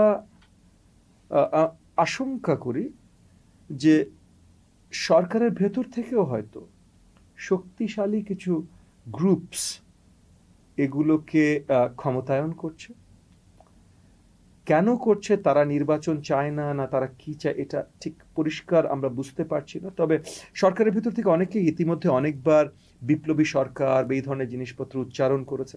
তারা বলেছে নির্বাচনের সময় না, বিপ্লবী সরকার, সংস্কার, এগুলো। সো হতে পারে এরকম কিছু, বাট এত শক্তভাবে এতগুলো অরাজকতার ঘটনা কন্টিনিউয়াসলি ঘটে যাবে সরকার বা শক্তিশালী কোনো গ্রুপের কোনো ইন্ধন ছাড়া, এটা আসলে বিশ্বাস করা খুব মুশকিল। সো ওই জায়গা থেকে হ্যাঁ, আমরা আশঙ্কায় নাই, এটা বলাটা ভুল হবে, মিথ্যা হবে। আমরা অনেক আশঙ্কায় আছি, তবু এগেন সবার আগে দেশকে একটা স্থিতিশীল অবস্থায় আনার জন্য আমরা মনে করি নির্বাচন অত্যন্ত গুরুত্বপূর্ণ। সেই কারণে আমরা এগেনস্ট অল অডস একটা ফেয়ার নির্বাচনের আশা বুকে বেঁধে আমরা কাজ করে যাচ্ছি। একটা জিনিস আমরা দেখতে পাই যে বাংলাদেশে সাধারণ মানুষ যারা থাকে, আপনি যদি কখনো প্রান্তিকে যান, আমরা জানি যে হচ্ছে আপনি ঢাকা 13 আসনের, যেটার আন্ডারে মোহাম্মদপুর সহ আরো 7টা ওয়ার্ড। তো এটা তো ঢাকা, মোহাম্মদপুরই আপনার 5টা ওয়ার্ড। আচ্ছা ফাইন। 64টা জেলার যদি আপনি প্রান্তিকে যান, গ্রামে যান, তারা আসলে যে সাধারণ মানুষ, তারা সবসময় আপনাদের উপরে বা বাংলাদেশের যারা রাজনীতি শিক্ষিত রাজনীতিবিদ যারা আসছে তাদের উপরে চেয়ে থাকে, মনে হয় এবার তাদের ভাগ্য বদল হবে। কিন্তু প্রত্যেকটা বার তারা দ্রব্যমূল্যের দাম বেড়ে যায়, হয়তো নির্বাচনের আগে কখনো কমে যায়, বা আলুর দাম বাড়লে তো পেঁয়াজের দাম অনেক বেড়ে যায়। তো একসাথে আসলে তারা ভালো খেতে পারে না। এই যে দ্রব্যমূল্যের দাম বেড়ে যাওয়া এবং ভোটের আগে আমরা দেখেছি যে আপনারা একবারই মাত্র গণসংযোগে গিয়ে গ্রামে যান, তারপরে আপনাদের কোনো খোঁজ থাকে না, আপনারা যেন হাওয়ায় মিলে যান। তো আসলে আপনারা যদি একবার করে যান, তারা আপনাকে কেন ভোট দিবে? এবং দ্রব্যমূল্যের দাম নিয়ে যে ছিনিমিনি যেটা হয়, আসলে এটা নিয়ে আসলে কোনো সংস্কারের জায়গা আপনার আছে কিনা? দুইটা উত্তর যদি আপনি দিতেন। আমি দ্রব্যমূল্যের বৃদ্ধির কথা বলছি, আর আপনারা যে একবার করে গ্রামে যান। প্রশ্ন একবার একসাথে করেন, ঠিক আছে। আমি প্রান্তিক জনগোষ্ঠীর কথা যদি, আমি প্রান্তিক জনগোষ্ঠী বলবো না, আমি বলবো যে আপনার নন আরবান, মানে শহরের বাইরে যারা আছেন, প্রথমত আপনি আমাকে বললেন ঢাকা একজন আপনার নির্বাচনী ক্যান্ডিডেট হিসেবে আপনার নির্বাচনী এলাকায় আসলে আপনি প্রচারণা করবেন। সো আমার দলের বা আমাদের জোটের মনে করেন আপনার ওই যশোরের কোনো একটা উপজেলায় যে নির্বাচন করছেন তার দায়িত্ব ওইখানে প্রত্যেকটা গ্রামে বারবার করে যাওয়া, আমার দায়িত্ব আমি যেখানে করছি সেখানে বারবার করে যাওয়া। কিন্তু গত 15 বছর বাংলাদেশের রাজনীতিতে আসলে খুব শক্তভাবে জাতীয় পর্যায়ে রাজনীতি করবার জন্য যেটা হয়েছে যে এগেন বেশিরভাগ জেলায় এবং বেশিরভাগ উপজেলায় অনেকগুলোতে বারংবার যাওয়ার সৌভাগ্য আমার হয়েছে। এবং যখন হয়েছে আমি এগেন আমরা যখন রাজনৈতিক কর্মকাণ্ডে যাই বেশিরভাগ সময় আমরা আমাদের দলীয় নেতাকর্মীদের সাথে মেইনলি বসি, কিন্তু দলীয় নেতাকর্মীর বাইরে যে জনতার সাথে বসা হয় না তা না, বাজারে বলেন চায়ের দোকানে বলেন যেটাই বলেন অনেক বসা হয়। এবং সেই জায়গা থেকে আমি আপনাকে বলবো আমার অভিজ্ঞতার আলোকে আমি বলছি, এবং এই অভিজ্ঞতা আসলে 15 বছর এবং কয়েক লক্ষ মানুষের সাথে ইন্টারাক্ট করে, একদম ওই যে আপনি যেটাকে প্রান্তিক বলছেন ওই লেভেলে মানে গ্রাম এবং একদম ইউনিয়ন লেভেল বা গ্রাম লেভেলের কয়েক লক্ষ মানুষের সাথে ইন্টারাক্ট করে, যে কয়েক লক্ষ মানুষ যাদের সাথে আমি অ্যাটলিস্ট ইন্টারাক্ট করেছি তারা শহরের দিকে তাকায় নাই, তারা শহরের নেতাদের দিকে তাকায় নাই, তারা শহরের শিক্ষিত নেতাদের দিকে তাকায় নাই, তারা তাকিয়ে আছে তাদের লোকাল নেতার দিকে, তাদের লোকাল নেতা ভালো কি খারাপ, আর তারা তাকিয়ে আছে ওই যে বড় আইকনস যেমন মনে করেন শেখ হাসিনা, বড় আইকন যেমন মনে করেন নৌকা বা ধানের শীষ। আমি আপনাকে বলে বোঝাতে পারবো না কতবার, মানে গত 15 বছরের কথা বলছি, কতবার কত উপজেলায় কত ইউনিয়নে কত বাজারে কত মুরব্বী আমার মাথায় হাত বুলাই বলছে বাপ তুমি কিন্তু খুব সুন্দর কথা বলো, তুমি মানুষটা খুব ভালো, শুধু একবার নৌকা নিয়ে আসো তো তোমার আমরা বড় কোথাও দেখতে চাই। মানে ডায়লগই এরকম, কারো কারো ভিন্ন ভাষা বা ডায়লগই এরকম, এবং মানে তাদের ওই আন্ডারস্ট্যান্ডিংটা নেই। মনে করেন আমি গেছি যে আমি ওই এলাকায় নির্বাচনের জন্য যাচ্ছি না, আমরা দল বানাচ্ছি, আমাদের ওই এলাকার ভিন্ন লোক আছে। মানুষ আদরের সাথে স্নেহের সাথে ভালোবাসার সাথে অনেকভাবে কথা বলে। তো এখন স্নেহের সাথে তারা যেটা বলে আপনি এটা ধরে নিতে পারেন এটা তাদের রাজনৈতিক understanding, that's their understanding of the political world. তাদের পলিটিক্যাল ওয়ার্ল্ডে তারা ওই একদম প্রিমিয়ারটা দেখে, ওই যে সেটা শেখ হাসিনা হোক, মানে বেগম খালেদা জিয়া হোক, এখন জনাব তারেক রহমান হোক, তারা ওইটা দেখে, বাকি তারা আর কিচ্ছু চিনে না, তারা তাদের লোকালটা চিনে, লোকাল নেতাটা। এবং লোকাল নেতাটার তখন পরিচয় চলে আসে পৃষ্ঠপোষকতা, লোকাল নেতা দিতে পারবে কিনা, এগেন নট নেসেসারিলি খারাপভাবে যে মন্দ লোক চুরি করে, দিতে পারবে কিনা। এখন দিতে পারবে কিনা কেন? কারণ ওই যে প্রান্তিক লেভেল যেটা আপনি বললেন, গ্রামের লেভেলের যে ব্যক্তিটা আছে তার অনেক দুঃখ কষ্ট আছে, ডেইলি লাইফের দুঃখ কষ্ট আছে, তার হেলথ ইন্স্যুরেন্স নাই, তার আরো অনেক ধরনের ইন্স্যুরেন্স নাই, হঠাৎ করে কারোর শক্ত রোগ হয়ে গেলে যেই টাকা লাগবে চিকিৎসার জন্য শহরে এনে, কারণ মানে উপজেলা বা তার ইউনিয়ন হেলথ সেন্টারে যে এটা চিকিৎসা নাই, ডাক্তারই নেই, ডাক্তার থাকার কথা নেই। এবং শহর থেকে যখন সরকার ডাক্তার পাঠাতে যাবে তখন ডাক্তাররা শহরে আপনার হরতাল ডাকবে, আন্দোলন ডাকবে, শাহবাগ বন্ধ হয়ে যাবে। হ্যাঁ, তো ডাক্তার নাই। এখন ওই যে ঢাকায় নিয়ে আসবে, এটা নিয়ে আসার জন্য তার যে ফাইন্যান্সিয়াল মিনসটা প্রয়োজন এটা তার নাই। তো ওই যে লোকাল যে নেতা পৃষ্ঠপোষক তার কাছে যে তখন এই সহযোগিতাটা সে চাইবে, ওই লোকটা যদি এই সহযোগিতাটা দিতে না পারে, এখন 10 জন গেলে 10 জনকে দিতে হবে তা না, কিন্তু 10 জনের ভিতরে 1জন 2জনকে দিতে পারতে হবে, তখন ওই আশাটা জীবিত থাকে যে ভাইয়ের কাছে গেলে পাবো, কুদ্দুস ভাইয়ের কাছে গেলে পাবো, কুদ্দুস ভাই আমাদেরকে দিবে। হ্যাঁ, 10 জনের 10 জনই পাবে না, কিন্তু ওই যে 1জন 2জন ওইটা এনাফ। হ্যাঁ, যে একটা আস্থা আছে, একটা পাওয়ার একটা ভালো সম্ভাবনা আছে, তো তারা ওই লোকটার দিকেই তাকায়, ওই লোকটাই ভালো লোক। এখন ওই লোকটা এই যে তাকে যে এই টাকা দিয়ে সহযোগিতা করলো, এর বাইরে ওই লোকটা সরকারি ফান্ড থেকে আর কত খেয়ে নিচ্ছে, এইটা ওই যে ভদ্রলোক তার বাচ্চাকে ডাক্তার বা তার বাপকে বা তার বোনকে শহরে নিয়ে যেতে হবে হাসপাতালে নিতে, তার অত মাথা ব্যথা না। কারণ লার্জার আপনি বলতেই পারেন না কিন্তু সবার খাওয়া যদি তুমি ঠেকায় দাও তাইলে তো সরকারি হেলথ ওয়েলফেয়ার ফান্ড থেকেই তুমি টাকা পেতে পারো, কিন্তু সে তো সবাইকে নিয়ে চিন্তা করছে না, তার তো নিজের জীবন আগে। সো এই স্ট্রাকচারাল একটা আপনার গ্যাপের ভিতরে আমরা আটকে গেছি। দ্রব্যমূল্য বৃদ্ধির যেটা আপনাকে বললাম, এবার আসেন দ্রব্যমূল্য। দ্রব্যমূল্য একটা ফ্যাক্টর না, অনেকগুলো ফ্যাক্টরের সাথে কানেক্টেড। এই সিন্ডিকেট কাদের হাতে? দাঁড়ান, ফার্স্ট অ্যান্ড ফরমোস্ট অনেকগুলো ফ্যাক্টরের সাথে কানেক্টেড, এবং কোন দ্রব্য নিয়ে কথা হচ্ছে তার উপরে সিন্ডিকেট। শুধু সিন্ডিকেটের জন্য যে দাম বাড়ে তা না, তবে সিন্ডিকেটগুলো আমরা যখন দেখি যে রোজার সময় বা ঈদের 3 দিন আগে ফাট করে ইম্পর্টেন্ট কয়েকটা জিনিসের দাম বেড়ে যায়, তখন আমরা জানি এটা সিন্ডিকেট দ্বারাই করা। কারা দাঁড় করায়? রাজনীতিবিদরা? না, রাজনীতিবিদরা সিন্ডিকেট হয় না ভাই। মানে এটা কাদের ক্ষমতায়ন থাকে আসলে উপরে? ক্ষমতায়নে একদম নিচ থেকে উপর পর্যন্ত। সো মনে করেন 5টা কোম্পানি, হ্যাঁ 5টা তেলের এডিবল অয়েল মিল আছে, 5টা বড় বড়, হ্যাঁ আসলে আছে 3টা, সেটা পয়েন্ট না, আমি ধরে নিলাম আপাতত 5টা বড় বড় আছে। এখানে 5টা বড় বড় কামাই করবে। তো এই বড় বড় কামাই করার জন্য কারা দরকার?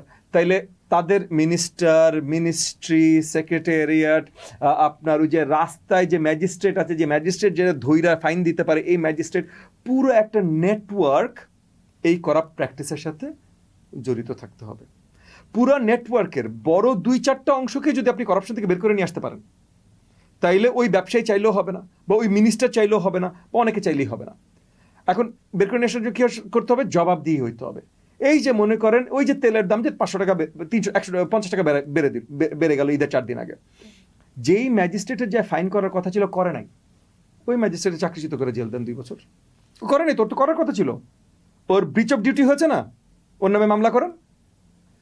2টা ম্যাজিস্ট্রেটরে আপনি জেলে দেন 2 বছর, তারপরের বছর দেখেন এই সিন্ডিকেট কাজ করে নাকি। কিন্তু আমরা দেখেছি ম্যাজিস্ট্রেট যখন যায়, অনেক সময় ফাইন করতে যায়, উপর থেকে যারা থাকে, ঊর্ধ্বতন যারা থাকে, ওনারা এইটাই তো প্রেসার বলছি রে ক্রিয়েট বাবারে, করে। আপনি 2টা ম্যাজিস্ট্রেটের দেন না জেল, তারপর দেখি কার প্রেসার এই ম্যাজিস্ট্রেট 2 পয়সা পাত্তা দেয়।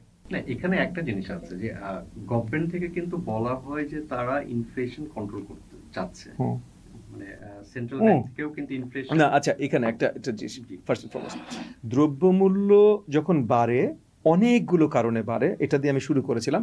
যেহেতু উনি স্পেসিফিক সিন্ডিকেট নিয়ে কথা বলছিল, তার জন্য ওই যে স্পেসিফিক সিন্ডিকেট পার্টটা নিয়ে আমরা আলোচনা করছিলাম।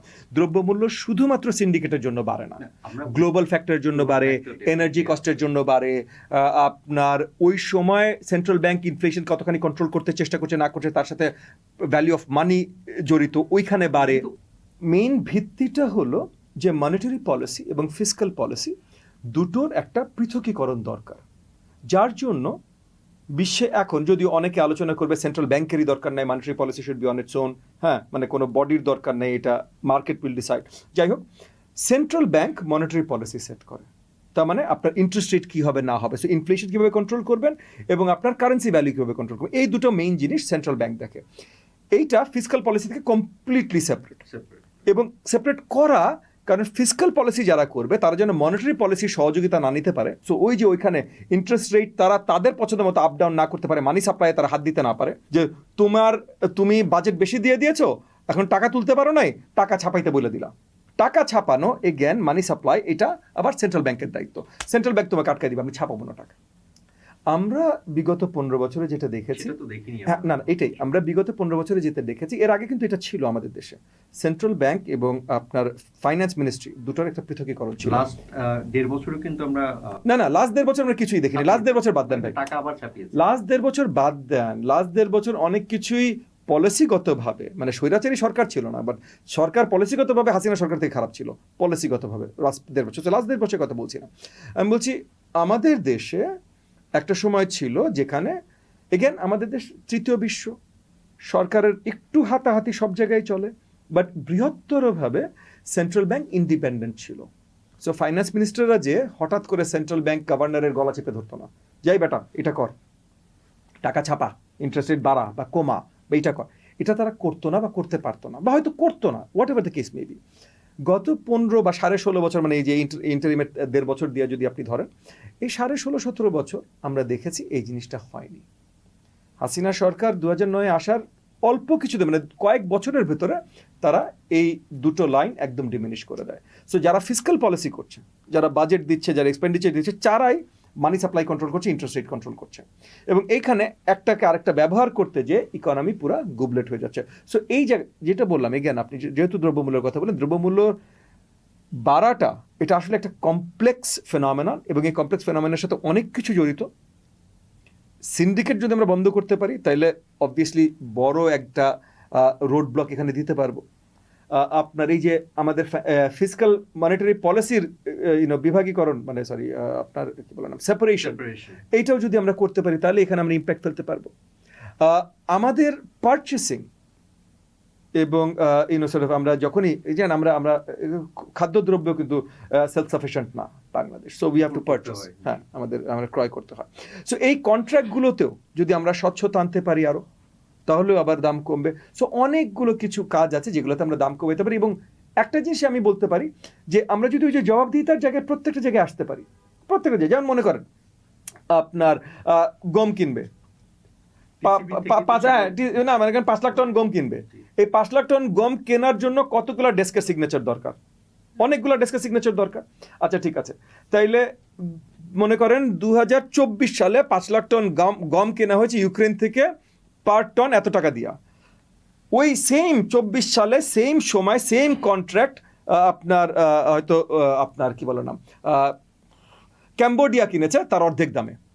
ক্যাম্বোডিয়া কেন অর্ধেক দামে কিনলো, কিনতে পারলো, আমরা কেন ডাবল দামে কিনলাম? যারা যারা সিগনেচার করেছে সবার উপরে এখন ইনভেস্টিগেশন হবে, এবং এই ইনভেস্টিগেশনে মূল যেই জায়গাগুলোতে বের হবে, এবং মানে কুইক ইনভেস্টিগেশন, মানে এমন না যে 30 বছর ধরে ইনভেস্টিগেশন চলবে, তা না, মানে ওই যে স্পিডি ট্রায়ালের মতো স্পিডি ইনভেস্টিগেশন হয়ে 6 মাসের মধ্যে কনভিকশন হইতে হবে। আপনি 6 মাসের মধ্যে 5 জনের কনভিক্ট করেন, 5 জনের জেলে পাঠান, আর কোনো দিনও বাংলাদেশে উঁচু দামে বেশি দামে করাপ্ট প্র্যাকটিসেসে গম কিনা হবে না। কারণ আমাদের কমোডিটি একটা বড় পারচেজই তো কিন্তু টিসিবি থেকেই, ঠিক না? যেমন এই যে মনে করেন এই যে ব্রিজ ভেঙে পড়ে, রাস্তা ভেঙে পড়ে, এগেন যেই আপনার ইঞ্জিনিয়াররা সাইন অফ করেছে, সরকারি এলজিআরডির যেটারই যে ইঞ্জিনিয়াররা সাইন অফ করেছে, নেন ওগুলোকে ধইরা 20 বছর জেল দিয়ে দেন, ওর পুরা সব ওয়েলথ ক্রোক করেন, 2টা করেন, 5টা করেন, বাংলাদেশে আর কোনো রাস্তা ভেঙে পড়বে না, কোনো ব্রিজ ভেঙে পড়বে না। অ্যাকাউন্টেবিলিটি, জবাবদিহিতা যখন আপনি আনা শুরু করবেন, এবং প্রত্যেকটা লেভেলে আনতে হবে, শুধুমাত্র প্রধানমন্ত্রী আপনি ধরবেন, বাকি যেমন মনে করেন শেখ হাসিনা দায়ী ছিল বাংলাদেশ থেকে 2.5 লক্ষ কোটি টাকার ঊর্ধ্বে গত 15 বছরে পাচার হওয়া, ঠিক আছে? 2.5 লক্ষ কোটি টাকা পুরোটা শেখ হাসিনা পাচার করেছে? তার এমপিরও করেছে, না, এমপি মন্ত্রীর থেকে অনেক বেশি করেছে সরকারি কর্মচারীরা।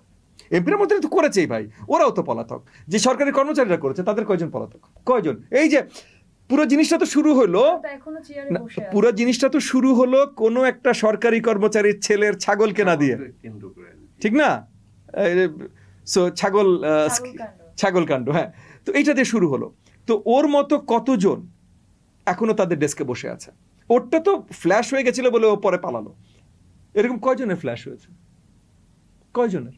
সো জবাবদিহিতা আপনি একবার আনা শুরু করলে না, তখন দেখবেন প্রত্যেকটা, মানে আপনি বাংলাদেশের এগেন সব না হয়তো, বাট মেজরিটি 99% যত প্রবলেমের কথা আপনি বলতে পারেন, আপনি জবাবদিহিতা আনা শুরু করেন, রাতারাতি দেখবেন এই প্রবলেমগুলো চলে গেছে, রাতারাতি। কিন্তু জবাবদিহিতা আমরা আনতে ব্যর্থ হচ্ছি। আমি আশাবাদী সুনার লেটার আমরা এটা আনতে সক্ষম হবে, এবং আমার দলের পক্ষ থেকে মানে এনডিএমে আমরা এই জবাবদিহিতাটাই ডে নাইট আমাদের দলীয় কর্মকাণ্ডে প্র্যাকটিস করি, এবং আমরা বিশ্বাস করি যে আমরা যদি কখনো সরকার পরিচালনার কাছাকাছি আসি বা সরকার পরিচালনায় আসি, তাহলে সরকারও পুরোপুরিভাবে এই জবাবদিহিতাটা আমরা নিয়ে আসি। নারীরা আমরা দেখেছি গত জুলাই মাসের গণ অভ্যুত্থান বলেন বা যে কোনো ধরনের আন্দোলনে বলেন, 1971 থেকে যদি শুরু করি, দেশের স্বাধীনতা হোক আর গণ অভ্যুত্থান হোক, পুরুষের পাশাপাশি সমান অংশে নারীরা থাকে। কিন্তু এর পরবর্তীতে আমরা নারীদেরকে সম্মুখ সারিতে দেখি না। নারীদেরকে রাজনীতিতে শোপিস হিসেবে ব্যবহার করে, মানে রাখতে হবে তাই রাখে। কিন্তু আপনি সেন্ট্রাল যদি কোনো রিফর্মের জায়গা দেখেন, কোনো পলিসির জায়গা দেখেন, সেখানে নারীরা নাই। তো এই জিনিসটা আসলে আপনাদের দল থেকে আপনারা একইভাবে কোনো নারীকে কি সত্যিকারের ভাবে রাজনীতিতে অংশগ্রহণ করাবেন নাকি শোপিস হিসেবে রাখবেন? দেখেন, আমরা কাউকে শোপিস হিসেবে রাখতে চাই না, শোপিসের কোনো মূল্য নাই। আমরা চাই বাংলাদেশের রাজনীতিতে নারীদেরকে শোপিস হিসেবে রাখা হয়, না, মানে এই কথাটা আসলে পুরোপুরি সত্যি না। যেটা হয়েছে মানে এখানে সব জায়গায় আসলে আমরা শুধু রেটরিক না দিয়ে বাস্তবতায় আসতে হবে। আমাদের সমাজ প্রথমত আমরা নারীদেরকে একটু পিছিয়ে রাখতে চেষ্টা করি, সামাজিকভাবে একটু পিছিয়ে রাখতে চেষ্টা করি, যে আপনার বাড়িতেই হবে। দেখেন, আপনি যদি আপনার যদি কোনো ভাই থেকে আপনি জানবেন, বা কাজিনদের ফ্যামিলিতে যদি থাকে যে একটা ছেলে আছে একটা মেয়ে আছে, 2টা সন্তান, ছেলে ঠিকই বাইরে দৌড়ে বেড়াচ্ছে, 10টা-15টা অভিজ্ঞতা করে বেড়াচ্ছে, মেয়েকে বের হতে দিবে না। তো এই যে অভিজ্ঞতাগুলো করছে, পরে কাজে সে বেটার করতে পারবে না, যে অভিজ্ঞতাগুলো করে নাই সে বেটার করতে পারবে, করছে। সো বাড়ি থেকে নারীদের উপরে একটা লেভেল অফ রেস্ট্রিকশন চলে আসছে। এখন আপনি বলতেই পারেন যে বাবা মারও দোষ না, রেস্ট্রিকশন দিবে না তো কি করবে, ছেলে হয়তো ঘুরে বেড়াচ্ছে কোনো অসুবিধা নেই, মেয়ে ঘুরে বেড়াচ্ছে, কে কোন মাস্তান তুলে নিয়ে গেল বা কি হলো, এবং এগুলো বাংলাদেশের বাস্তবতা, এটা সত্যি কথা, আমি মানছি ভাই। কিন্তু বাস্তবতা হলেই বদল হবে না, এটা তো হইতে পারে না। আমরা তো বদল চাই, ঠিক না? আমরা চেঞ্জ চাই। আপনি জুলাই আন্দোলনের কথা বলছেন, এগেন আমি খুব খুব অত্যন্ত আনন্দিত আজকে আপনি জুলাই আন্দোলনে একজন ফ্রন্টলাইন যোদ্ধা হিসেবে ছিলেন তরুণদের ভেতরে, সো আপনি আজকে জিপিআর টক্সে আছেন, এটা দেখে আমি আনন্দিত। কিন্তু আপনারা যারা ছিলেন তারা সকলে কি পরে আপনার রাজনৈতিক কর্মকাণ্ডের সাথে ছিলেন? সবার আমার মনে হয় যে এখন তাদের ইচ্ছে ছিল কিংবা তারা চেষ্টা করেছিল, কিন্তু তাদেরকে সম্মুখ সারিতে রাখা হয় নাই। তাহলে সেটা হলো এই একটা নতুন বৈষম্য যেটা হয়েছে। নতুন দল রাখেনি, বা আপনি হয়তো আপনার এক্সপিরিয়েন্স থেকে বলছেন, বাট আপনি যদি যারা ছিল তাদের সবার বাড়িতে যেও খবর নেন, অনেকেরই হয়তো বাবা মারা আসতে দেননি, ঠেকিয়েছেন। আর বাংলাদেশের রাজনীতিটা এমন জায়গায় গেছে যেটা শুধু নারী না, নারীদের তো প্রথম থেকে রেস্ট্রিকশন, একদম শুরু থেকে রেস্ট্রিকশন, পুরুষদেরও। কয়টা ভদ্র পরিবারের বাবা মারা ছেলে সন্তানকে বলে না যা বাবা তুই রাজনীতি কর? কয়টা বাংলাদেশে?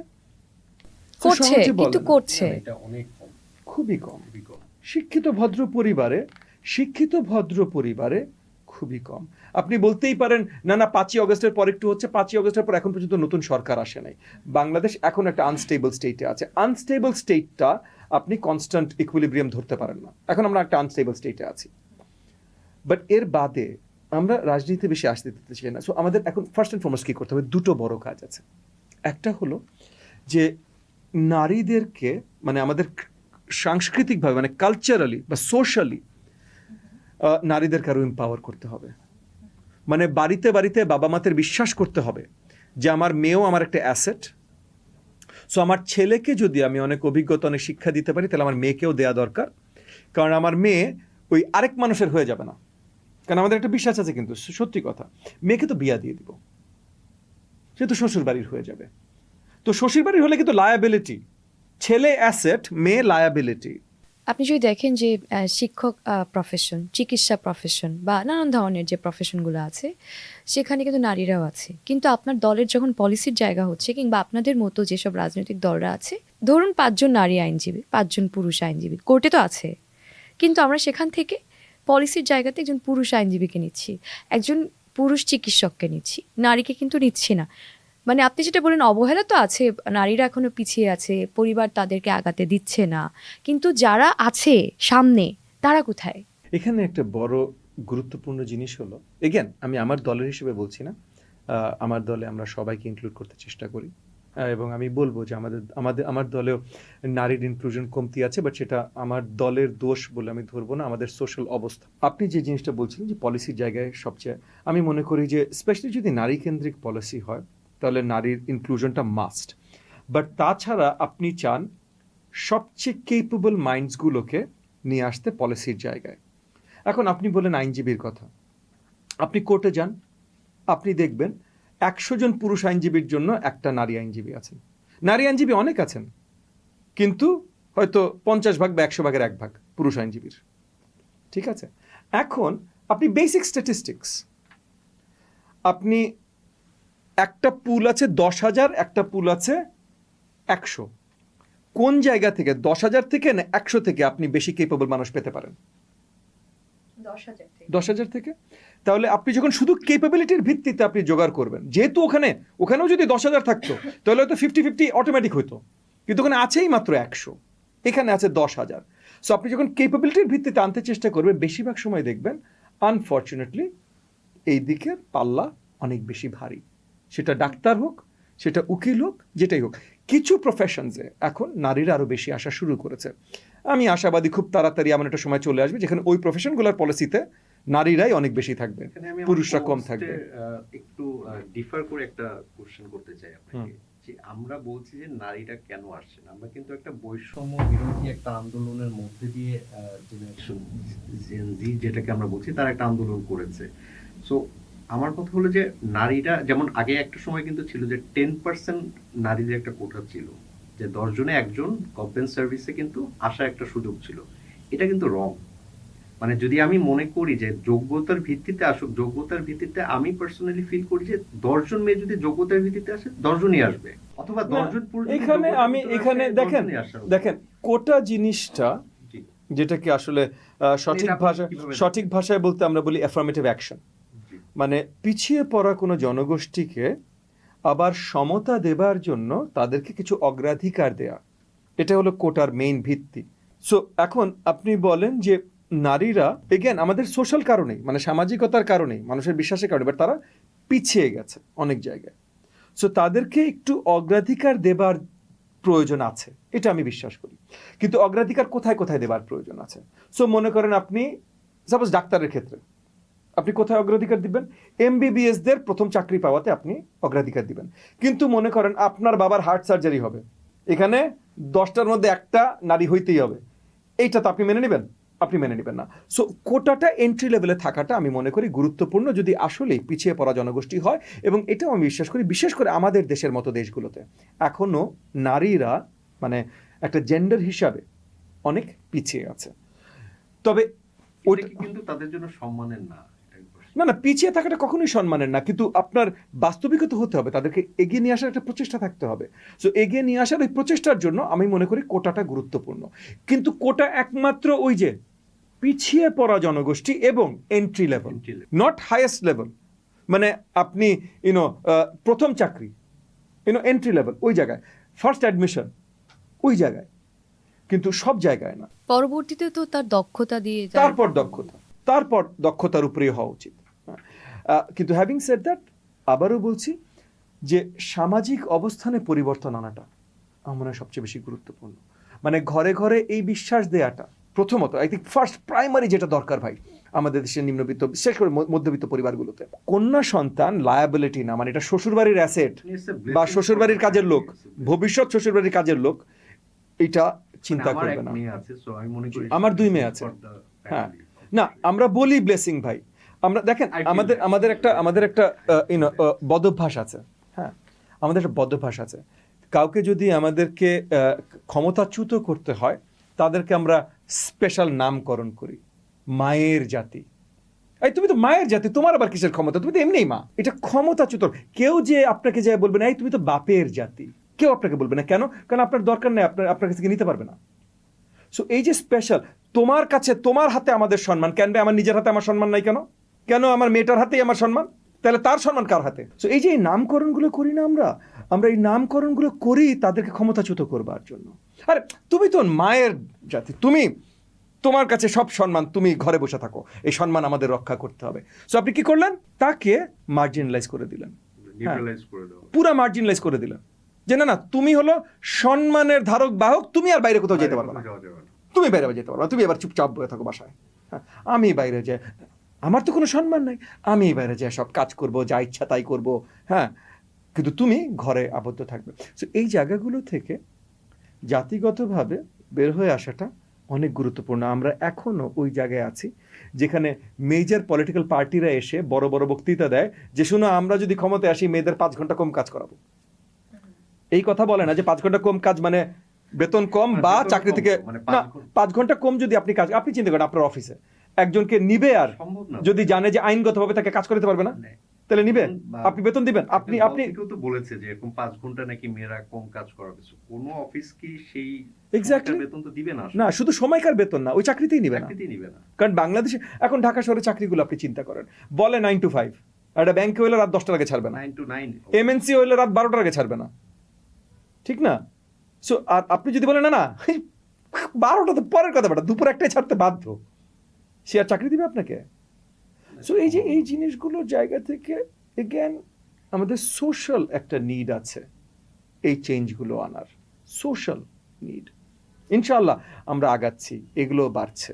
হ্যাঁ, এই যে যেমন মনে করেন এই যে উনি যেটা বললেন যে গত বছর 5ই আগস্টের গণ অভ্যুত্থানে তরুণ নারীরা যেভাবে সামনে এগিয়ে এসেছিলেন, যেভাবে তারা তাদের ফিলিংস ইমোশনস ব্যক্ত করেছেন, আওয়াজ তুলেছেন, চেঞ্জ হচ্ছে।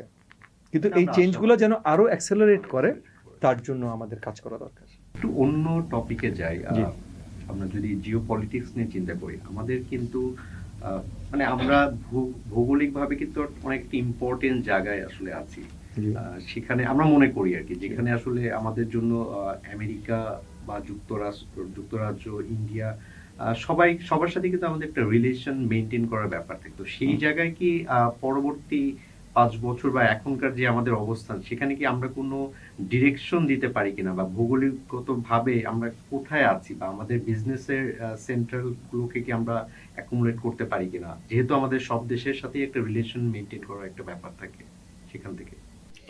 ভূরাজনীতিতে আমাদের দেশের মতো ছোট ইমার্জিং কান্ট্রি বলে আমাদেরকে, ইমার্জিং একটা দেশে জন্য খুব গুরুত্বপূর্ণ যারা আসলে বড় ক্ষমতাশীল দেশ, তাদের সাথে একটা সুসম্পর্ক ব্যালেন্স রাখতে পারা।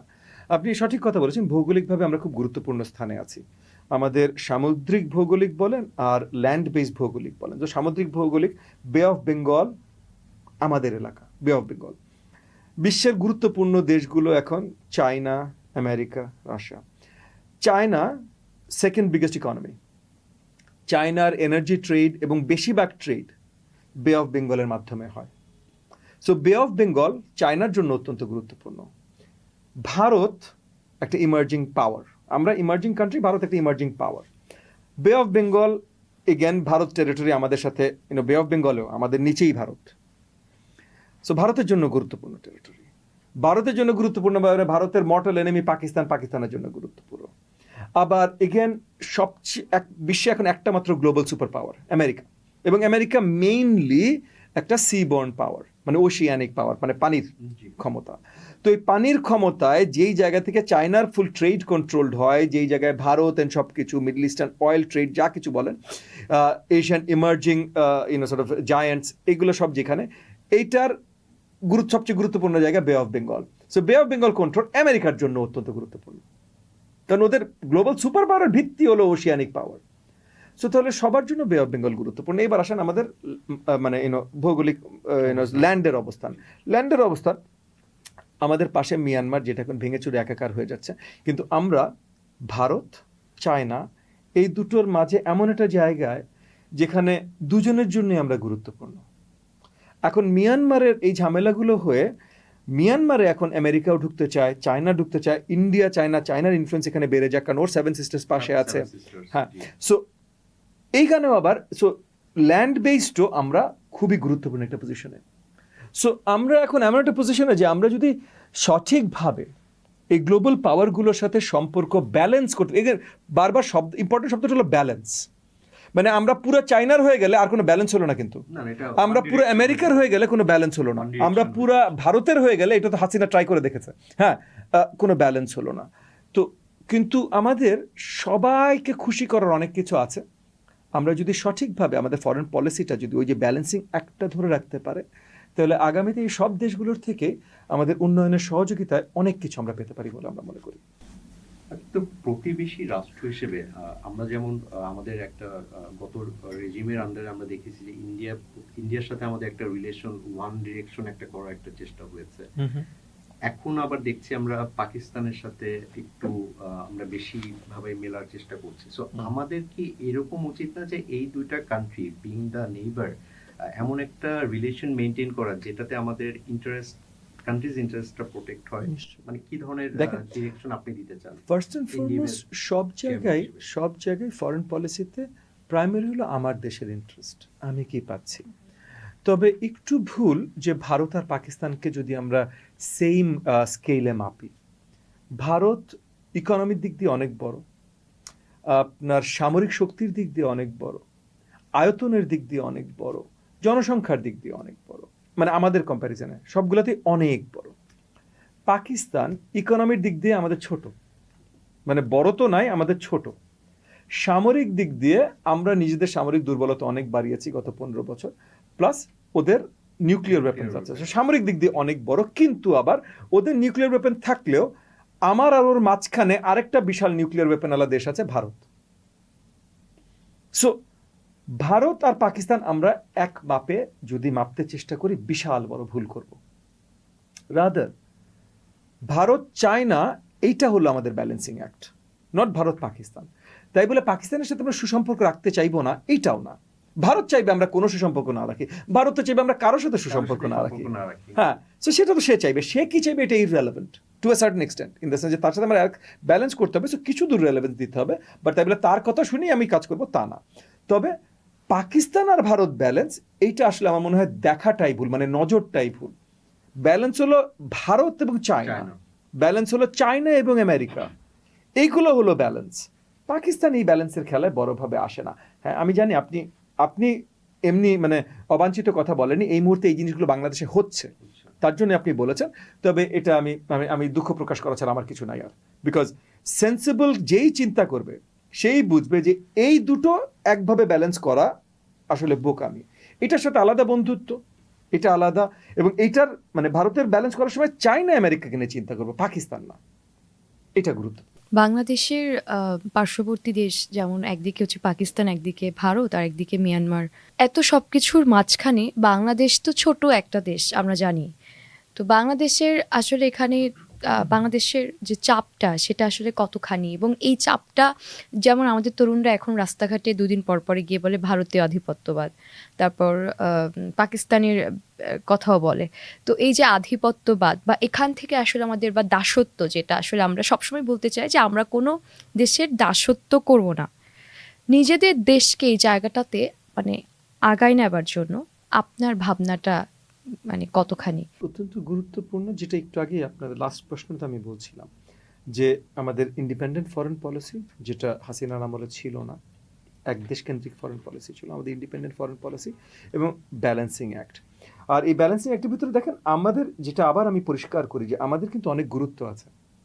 ভারতের জন্য আমরা খুব গুরুত্বপূর্ণ, ভারতের বিশাল ব্যবসা বাংলাদেশের সাথে হয়, ভারতের থার্ড হাইয়েস্ট রেমিটেন্স বাংলাদেশ থেকে আসে, আপনি জানেন এটা?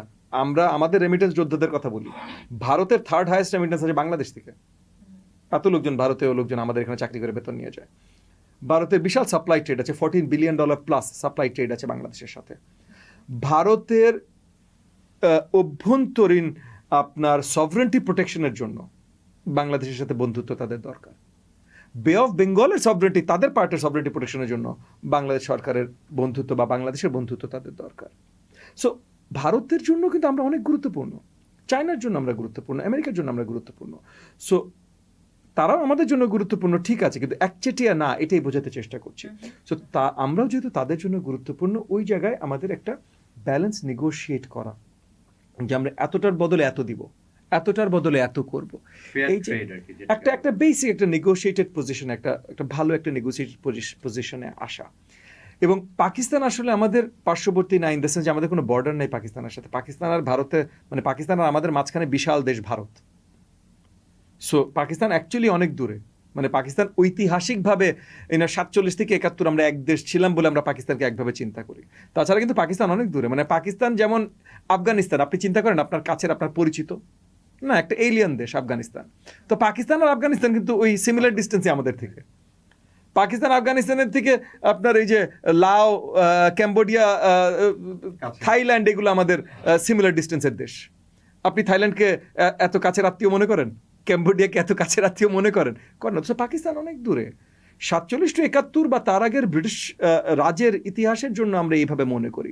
সো কারেন্ট ফরেন পলিসি 100 বছর পুরনো ব্রিটিশ রাজের ইতিহাসের ভিত্তিতে হইতে পারে না, এটা কারেন্ট বাস্তবতার ভিত্তিতে হতে হবে। এবং সেই বাস্তবতায়ও পাকিস্তান আমাদের পাশে না, এবং পাকিস্তান ইন্ডিয়া বা চায়নার মতো মেজর পাওয়ার না। রাদার পাকিস্তানের থেকে ইকোনমিক্যালি আমরা বেশি শক্তিশালী, ডেমোক্রেটিক ইনস্টিটিউশনাল জায়গা থেকে আমরা বেশি শক্তিশালী। সো পাকিস্তান আমাদের উপরে এসে অনেক বড় প্রভাব বিস্তার করবে, এবং এটা বাস্তবিকভাবে লং টার্ম হবে, এটা যারা চিন্তা করে তারা হয়তো international relations, foreign policy, politics কোনো কিছু নিয়ে খুব বেশি পড়াশোনা বোধহয় জীবনে করেনি। আপনার কথার সূত্র ধরে যে ফরেন পলিসি নিয়ে আপনি বলছিলেন খুব সুন্দর করে। তো আমরা তো এলডিসি গ্র্যাজুয়েট হতে যাচ্ছি বলে আমরা জানি যে এটা নভেম্বর 2026-এ।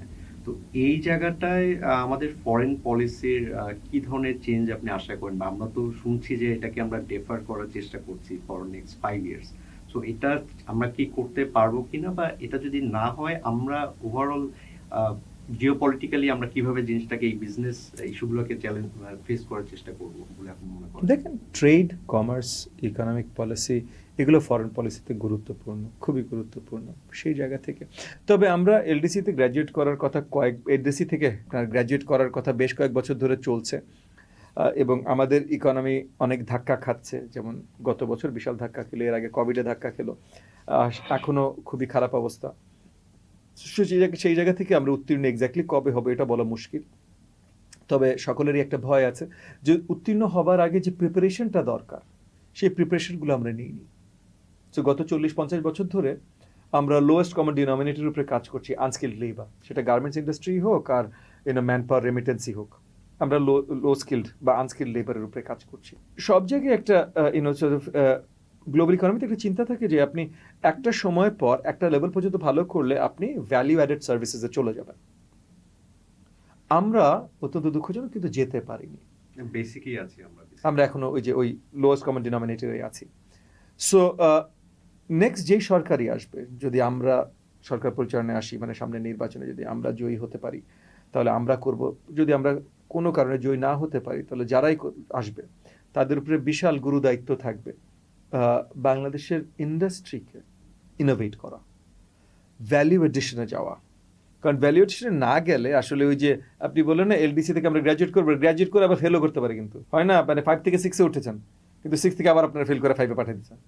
সো আমরা এটা দেখতে চাই না, আমরা আসলেই ওই কাজটা করে যেতে চাই, সাস্টেনেবল গ্রোথ চাই। এবং এখানে সরকারের থেকে বড় মানে অনেক অনেক আপনার পুশ দরকার আছে এই জায়গা থেকে। যেমন ওই যে অনেক আগে মানে আজকের আলোচনা শুরুর দিকে কিছু আলোচনা ছিল এডুকেশন, এই জায়গা থেকে আমার ফোকাস, আমার পার্সোনাল ফোকাস হলো এডুকেশন। আমি মনে করি এডুকেশনের জায়গাতে যদি আমরা ঠিকভাবে কাজ করতে পারি, এমপাওয়ার করতে পারি আজকের তরুণদের, তারাই আগামী দিনের এন্টারপ্রেনার্স, তারা ভ্যালু অ্যাডেড সার্ভিসেস নিয়ে আসবে।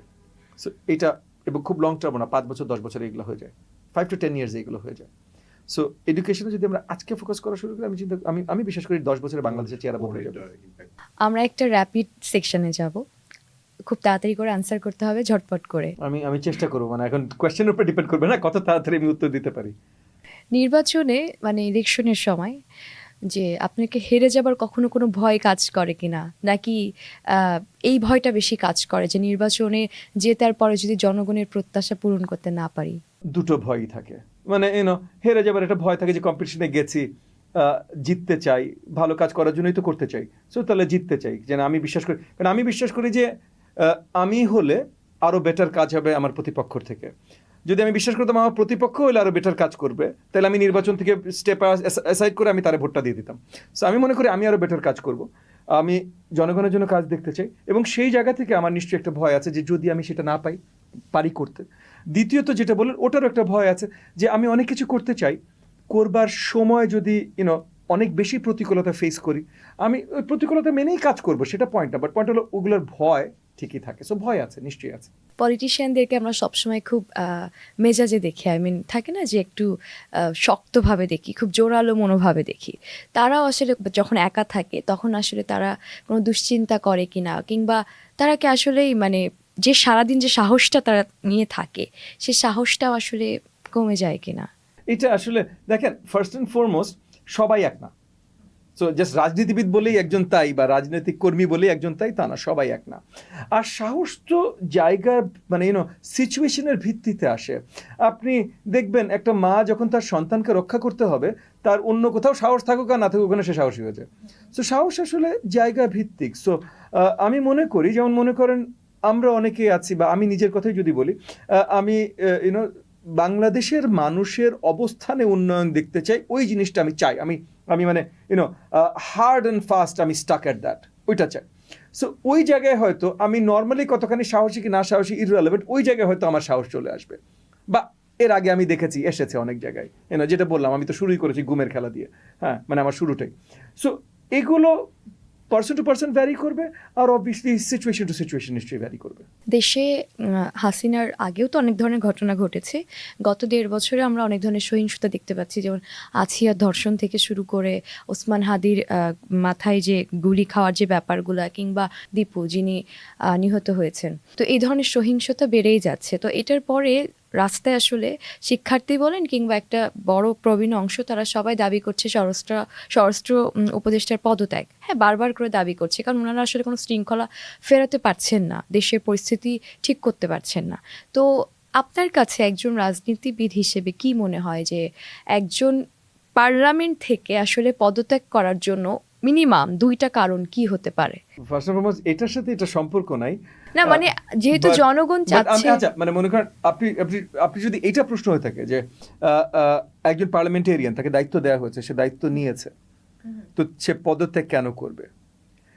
সে আমি এটা বিশ্বাস করি যে সে যদি মনে করে, বা এটা যদি পরিষ্কার হয়, শুধু সে মনে করলে না, সেটা যদি পরিষ্কার হয় যে সে জনগণের আস্থা হারিয়েছে বা এমন কিছু একটা হারিয়েছে যার পর সে ওই পদে থেকে ওই পদের দায়িত্বগুলো সঠিকভাবে পালন করতে পারবে না, তাহলে আমি বিশ্বাস করি তার পদত্যাগ করা উচিত।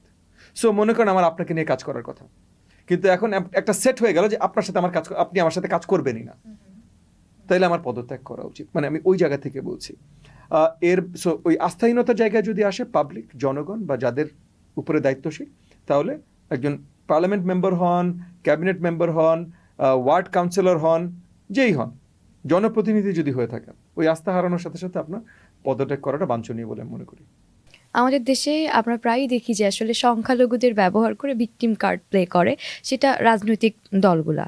তো আসলে এখান থেকে আমাদের উত্তরণের উপায় কি? মানে সেটা বিএনপি বলেন, আওয়ামী লীগ বলেন, জামাত বলেন, হ্যাঁ, মানে যখনই আর কি সবাই হিন্দু ধর্মাবলম্বী বা আমাদের দেশের মাইনরিটি যারা আছেন বা অবহেলিত জনগোষ্ঠীও যারা আছেন, তাদেরকে নিয়ে আসলে এক ধরনের কার্ড প্লে করে রাজনীতির জন্য। তো এখান থেকে আসলে আমাদের উত্তরণের উপায় কি, বা আপনার কাছে কি মনে হয়? দেখেন, আপনি যে রাজনৈতিক দলগুলোর কথা বললেন, এরাই এর মধ্যে সরকার পরিচালনার দায়িত্ব কোনো না কোনোভাবে পেয়েছে। জাতীয় পার্টি একটা মিস করেছেন আপনি, বাংলাদেশ আওয়ামী লীগ, বাংলাদেশ জাতীয়তাবাদী দল বিএনপি, এবং বাংলাদেশ জাতীয়তাবাদী দল মানে বিএনপির কোয়ালিশন পার্টনার হিসেবে বাংলাদেশ জামাত ইসলাম, এই 4টা দলই। এর বাইরে আর কেউ কখনো সরকার পরিচালনার জায়গায় যেতে পারেনি, দায়িত্বে যেতে পারেনি। এবং আমি মনে করি যে এই 4টা দলের 4টা দলই যখনই বিগত দিনগুলোতে সরকার পরিচালনার দায়িত্বে গেছে, তারা এটাকে ক্ষমতা হিসাবে ব্যবহার করেছে। আমি বলছিলাম আমি ক্ষমতায় বিশ্বাস করি না, সরকার পরিচালনার দায়িত্ব বিশ্বাস করি। তো ওই জায়গা থেকে ওই ক্ষমতার জায়গায় খেলাটা তখন হয়েছে ক্ষমতার খেলা, মানে এটা ক্ষমতা ভিত্তিক কম্পিটিশন।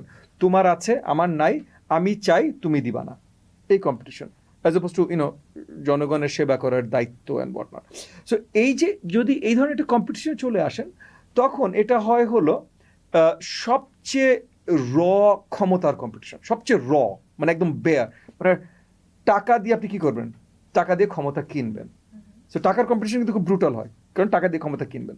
তো যেই ক্ষমতা কিনবেন সেই ক্ষমতার কম্পিটিশন আরো বেশি ব্রুটাল হবে না? সো ব্রুটাল কম্পিটিশন হয়।